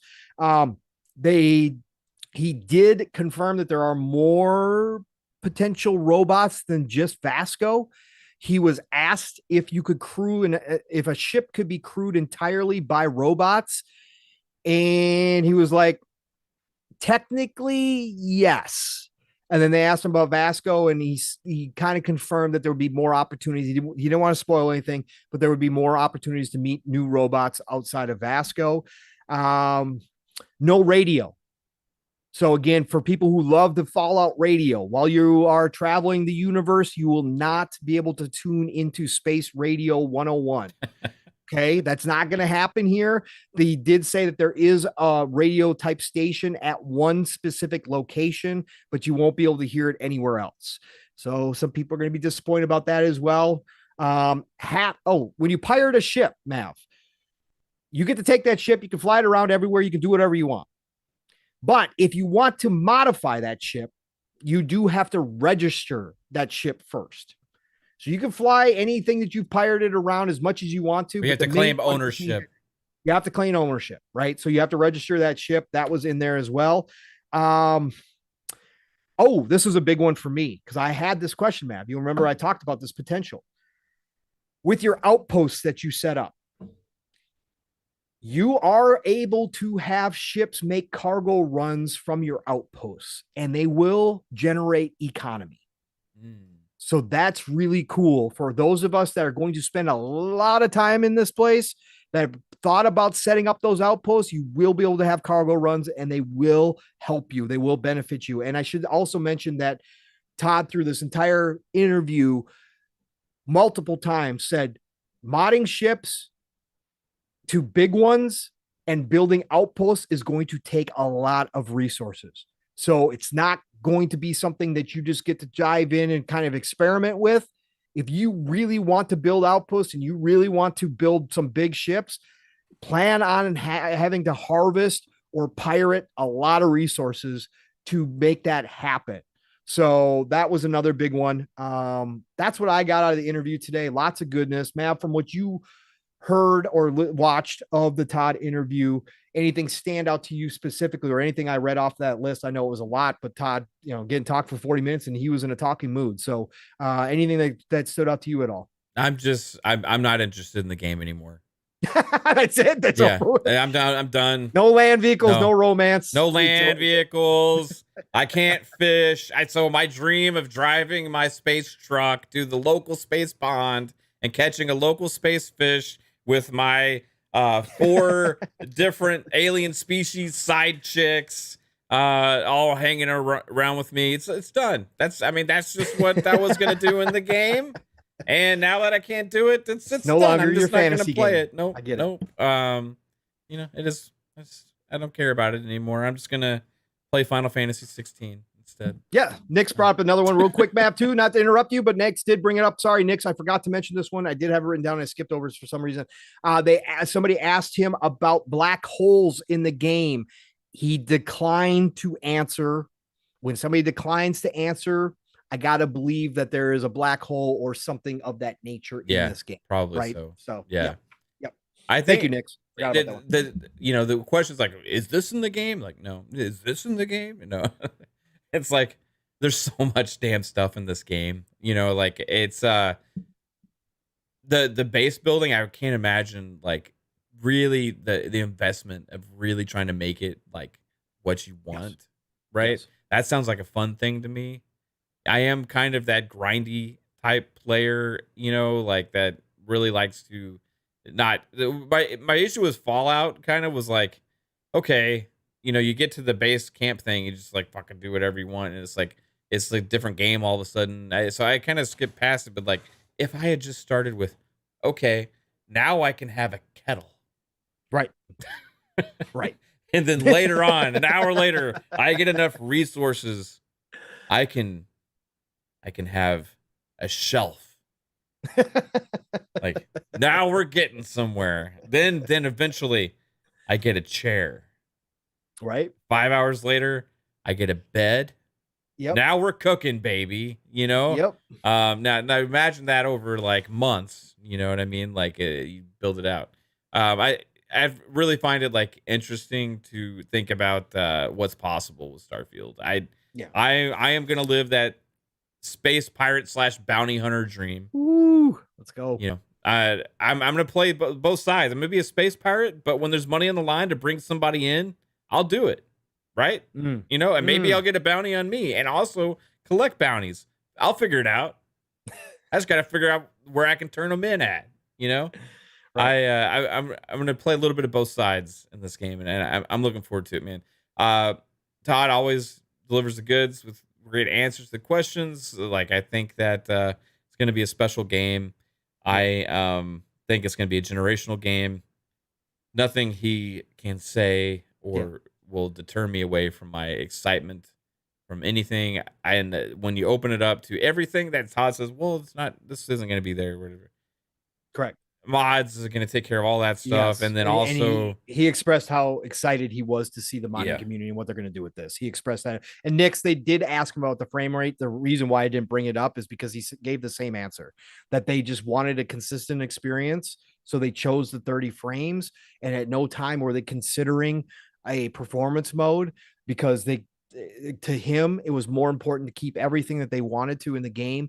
And he expressed yet again, which something he said before, was what they've done with that 30 frames is he's extremely happy with it. And he said it feels good. Obviously, that's up to opinion. That's a very opinion statement. There's going to be people out there who probably don't like it, but he thinks that this is the best 30. This is the best experience they've ever had for gamers in totality when it comes to frame rate and the consistency of that. So we'll see. We'll see, man. For sure. Yeah. Jasper says, I'm going to be so lost and asking you and him so many questions. I'm already dreading it, Jasper. I already am. Isn't I already that know. Fun, guys? Hang out in the party and just answer my questions because I didn't read? No. It's not? Doesn't sound fun. I just like hanging out with you guys. Yep. And he also did express how happy he was with Xbox and how much support they've gotten through this entire process and what it meant. That it meant the game is better because of Xbox. And he stated that in this interview as well. Really great interview. Go watch it. If you're hyped like me, you've probably already watched the direct 8, 10, 12, 20 times already. I think I'm up to near 15 now, including reactionary videos from everybody, which are the entire direct again. Just having a blast. This game is going to consume me, Mav, like no other.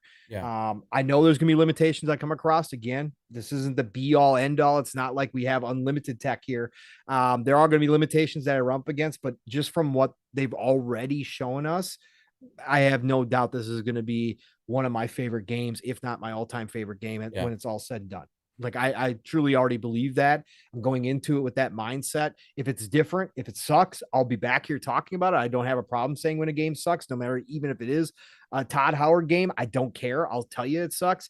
But right now, from everything I've seen, if it all works and if all the mechanics work and everything plays nice with each other and we don't have major game-breaking bugs, this is going to be the game to end all games for me up until the next one shows up. But this one will be it.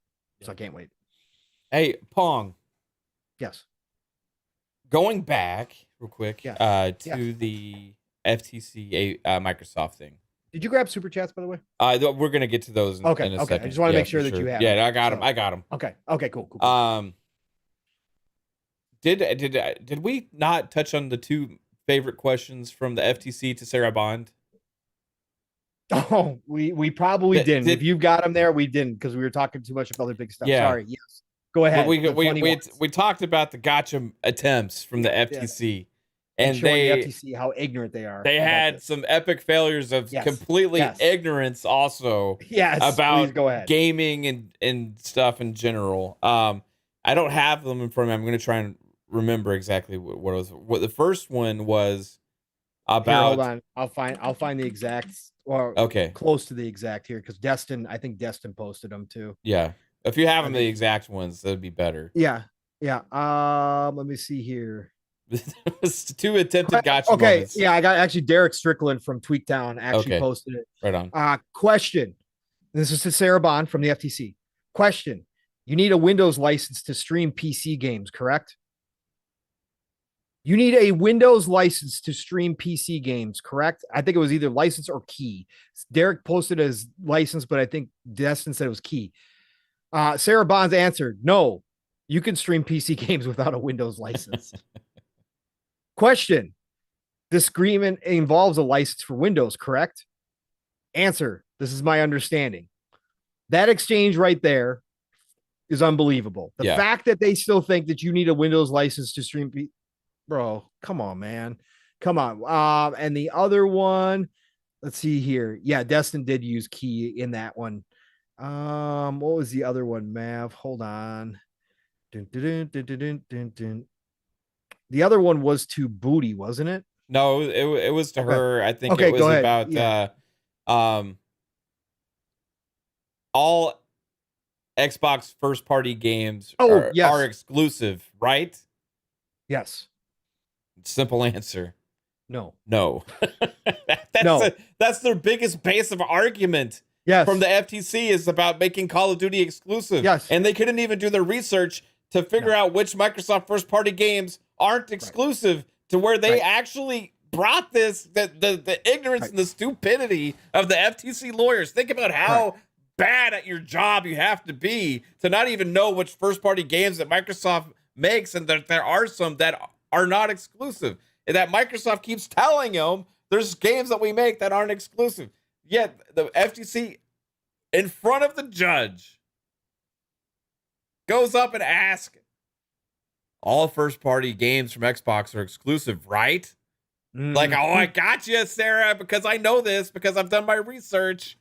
And like, no. Right? Exactly. No. And then they also tried to do the gotcha with, oh, well, you guys pay third parties. You have third-party titles that you pay for that are exclusive. And Sarah said, no, we actually consider those first parties. If we paid for them completely, they're ours. They're first party. Yeah, they own the publish. That we own the IP. They had to explain that as well. And the other one, Mav, was I think in their opening statements or close to, it might have been during Booty's, FTC express, I think it was during their opening, expressed concerns about Microsoft having Call of Duty and having exclusive content to them because they own Call of Duty. And Destin made a joke was FTC just said they're concerned about Microsoft having Call of Duty skins. Right. Not knowing that Sony has been paying for that exclusive. And they have Call of Duty skins right now. Yeah. Right. Exactly. So this is how Hogwarts Legacy Quest as well. Correct. Like, I mean, just you could just go on and on. Right. This is how much little the FTC did in terms of research when formulating I this mean, argument. just completely. Do you think the judge sees that these questions? I gotta like. I would be curious if a lawyer would have answered this. If the judge can just watch something like this go down and see such a bad job from the lawyers and unpreparedness about the questions, like, Right. I would assume if I'm in a judge, I'm used to seeing this stuff, right? To go up and ask a question that you have such a direct retraction, like opposite from what you were expecting as a lawyer, like that shows like incompetence in a way, and like unpreparedness in a way, in my opinion. Like that's like kind of shows that they don't know the argument to begin with, right? At least that's what would be my thinking of like you don't even know the answer to these simple questions that you're asking, and what is like how can you actually have any validity into your original argument if you don't even know these simple questions that you're asking because you're not getting the answers you thought, so you just quickly move on. Like, and those are supposed to be the big moments for them in this. Correct. You know, it just shows an epic failure, horrible, or absolutely horrible incompetence, ignorance, lack of knowledge and credibility on anything that they brought to the table. FTC sucks. Right, they do. Like I said, that's why they had very few times they could dig in on something. The one time they could dig in on something was Pete Hines when he revealed that they had renegotiated the deal and that Indiana Jones was exclusive. That was the one time that they had some meat on the bone because it shows that Microsoft is willing to pull something that was originally going to be multi-plat into exclusivity, right? But that's the one thing. But again, comparing Indiana Jones to Call of Duty is okay. No. And again, that's why Pete Hines said that our games are not Call of Duty. That's not the same model, right? And that's why he had to explain Redfall and all that kind of stuff. But yeah, the FTC was all over the place, just grasping at straws, trying to find something to latch onto. And they found very little meat today. All the witnesses performed admirably. Sarah Bond knocked it out of the park and absolutely crushed it. And tomorrow, like I said, with Phil, that's when things get really, really interesting because we'll see what they have lined up for him. But again, Phil, I'm sure, is more than prepared. So we'll see.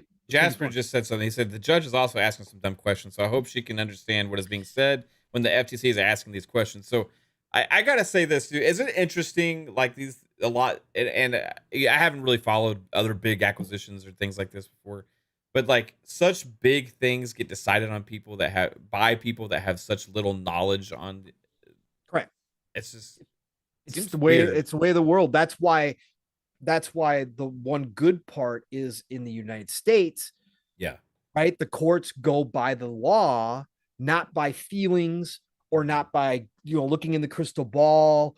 None of that stuff. Whereas these other regulatory bodies like the CMA and the EU can just say, well, we feel that they might dominate the market. We feel that it's going to put others at a disadvantage. That's not how it works here. It's still a letter of the law in most cases. Again, we know that plenty of examples of where our justice system does not work and fails miserably. Okay, we know that. But I'm saying when it comes to mergers and acquisitions, specifically business law, it's pretty cut and dry. And that's why so many people were in advance of all of this saying the FTC's got no case. If this goes to the federal courts, they lose. That's why so many people that actually are attorneys that actually deal with mergers and acquisitions, shout out to Hogue, said from the get-go, listen, they're not going to win here. Like if this goes to courts, it's over. Like they don't have a case. So we're going to see how this plays out, but we're getting close to the end, man. I think. Let's got to get to these super chats. Yeah. Get to the super chat.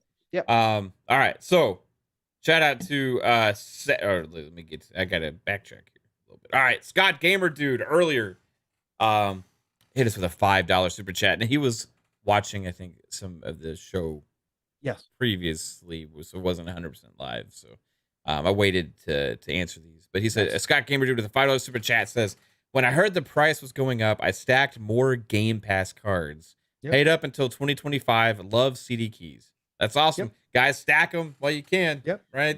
If you've got the opportunity to stack them while you got them. Scott Gamer Dude also with $5. Appreciate you again. Scott. Says, appreciate you. Hello, guys. I was curious on both your takes on a family plan. How do you both think? How do you both think when they roll it out? How, if paid up, how it converts? So, like, how will it convert if we're already paid up with the family plan? I think there already was some kind of answer to that based on some of the insiders that have had access to it, right? There was like a certain amount that got converted, and it's based on basically amount that you paid for your paid up, and then they kind of convert what it would have cost you for the family plan, all that kind of stuff, and give you a certain amount of time for family plan if you convert it. I think at least I think that's how it goes. Yep.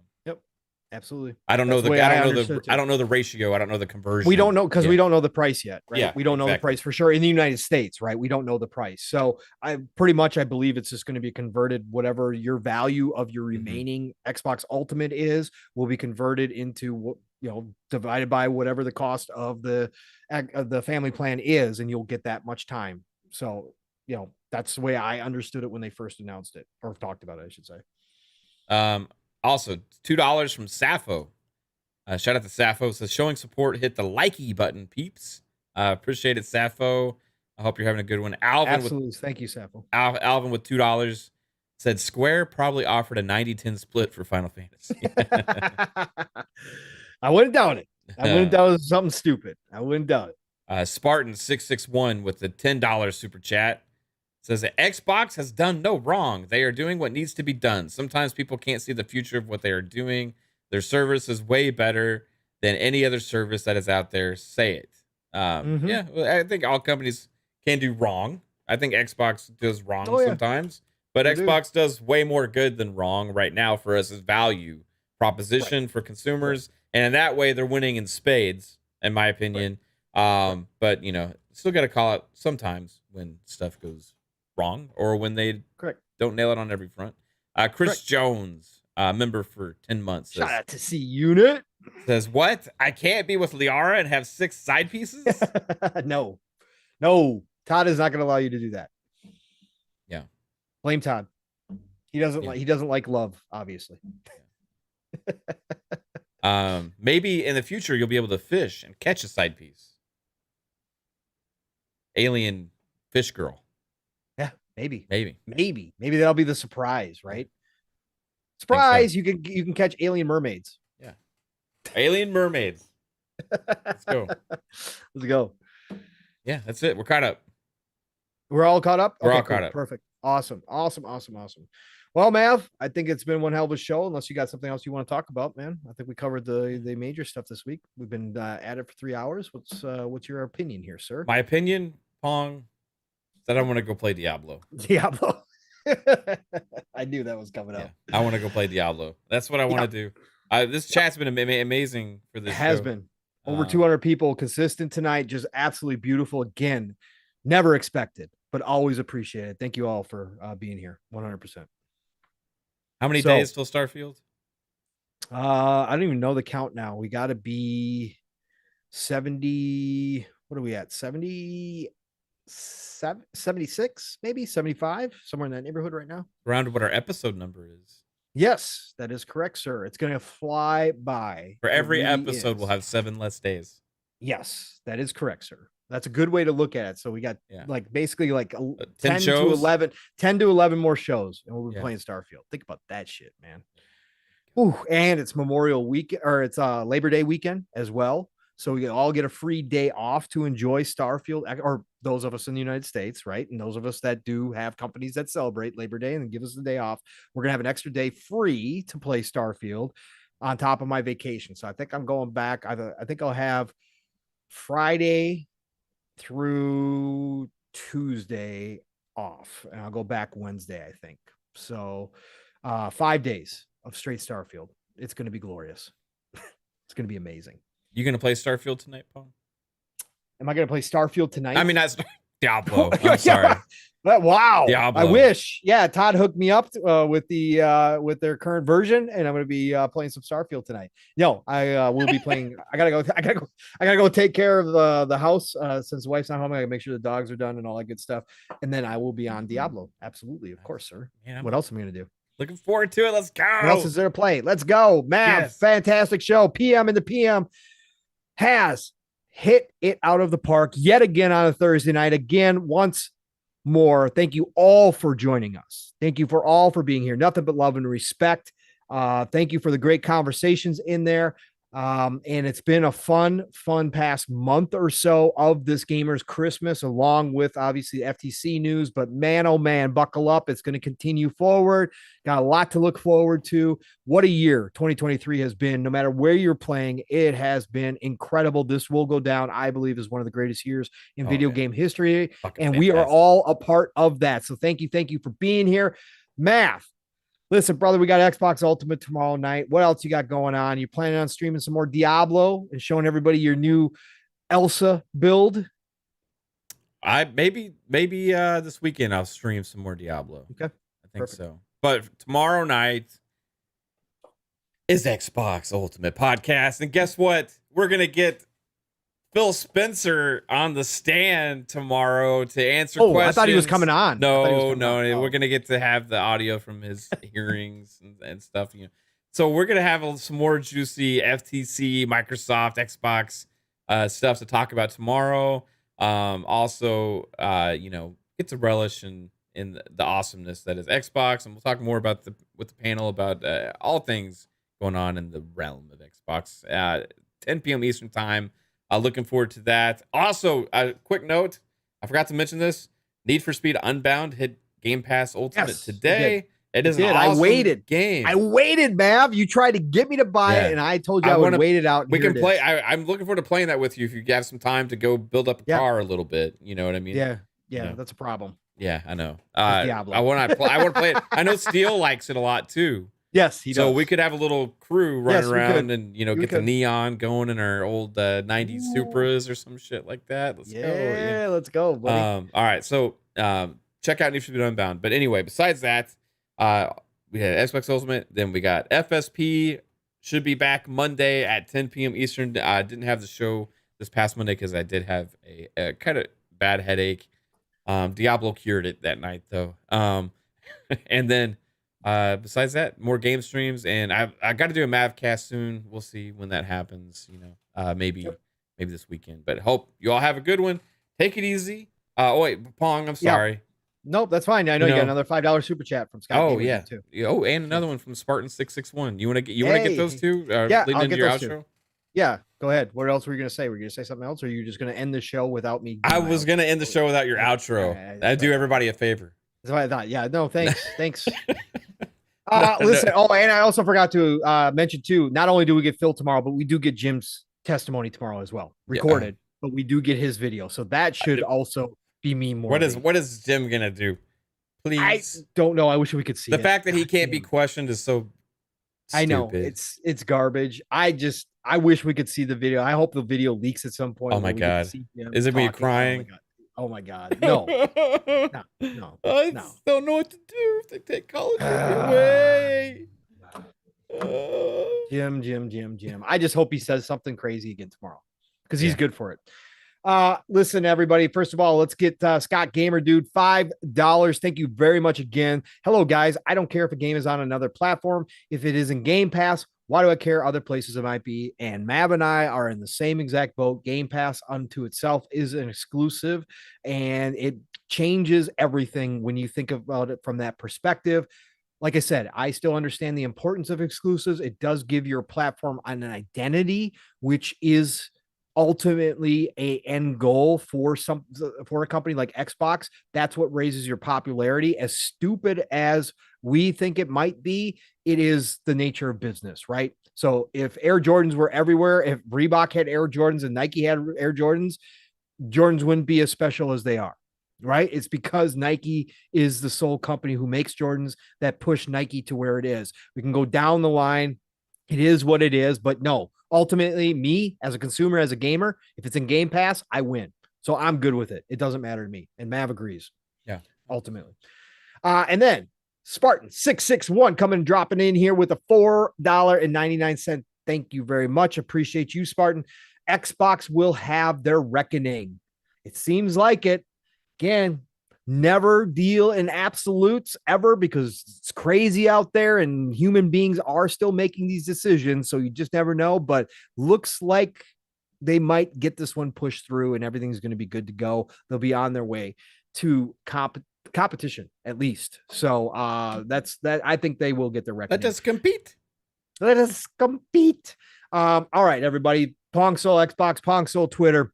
You know the drill there. Tomorrow night, Xbox Ultimate, 10 p.m. Eastern, 9 o'clock Central Time. Be there where we get lots of laughs, but we also talk a lot of gaming. Like Mav said, Phil Spencer tomorrow on the stand, and Jim's recorded testimony should be very, very interesting. So be there for Xbox Ultimate right here on the Fun Speculation channel. The Fun Speculation Network continues to grow. And then, of course, Saturday mornings, you know the drill. Tell a friend, bring a friend, living split screens, all one word. Myself, my brother from another, Steel Rain, go live early, 10 a.m. Eastern, 9 o'clock Central Time. We get your weekend started the right way, full of energy. We go 3+ hours, normally 4+ hours. So buckle up. Go do whatever you got to do on your Saturday morning. Even if you got to check out for an hour or two, come back. Steel and I are probably going, because that's how much we love to talk about this industry with all of you, because we get to chat involved. So be there tomorrow morning, or Saturday morning for Living Split Screen. And then Saturday night, it is the Shop Podcast, PTK Blam, Fuzzy, Belvedere, and myself. PTK Blam's channel has been growing. We've been seeing bigger and bigger audiences on Saturday night. It's a fantastic way to spend your night. If you're gaming, you got it on the background, just do that. We have great conversations there because we always, or most of the time, have amazing guests. And this week is no different, as we're going to have two of my favorite people in the whole entire world. That's right. This man right here, Fun Speculation, will be on. And the aforementioned I Steel Rain, the T is a 7, will also be there on Saturday night. It's going to be a family reunion. We've been playing with PTK and Diablo as well. We got to get Fuzzy in the group. We haven't seen Fuzzy in a while. But it's going to be a great Saturday night, 9 p.m. Eastern, 8 o'clock Central Time. The Shop Podcast, be there. Next week, it starts all over again. Xbox Factor Podcast every Tuesday. All good things green. Double Barrel Gaming. Mr. Boomstick is the man. Been putting on amazing shows. He's been setting records himself. Got to be there, 12 p.m. Eastern, 11 o'clock Central Time on Tuesdays, and then right back here Thursday night, 4 p.m. in the p.m., where Mav and I will be talking this good stuff again, and we'll see what happens between now and then. We could have big breaking news next week. We will see. Listen, y'all, it's Golden Age of Gaming. Golden Age of Gaming. Sorry, couldn't talk there for a minute. Get out there. Enjoy your games. Have a great Friday. Have a great start to your weekend. Play what you love what you play, and I'll talk to you all real soon. Mav, get us out of here, brother. Peace out, everyone. Have a great night.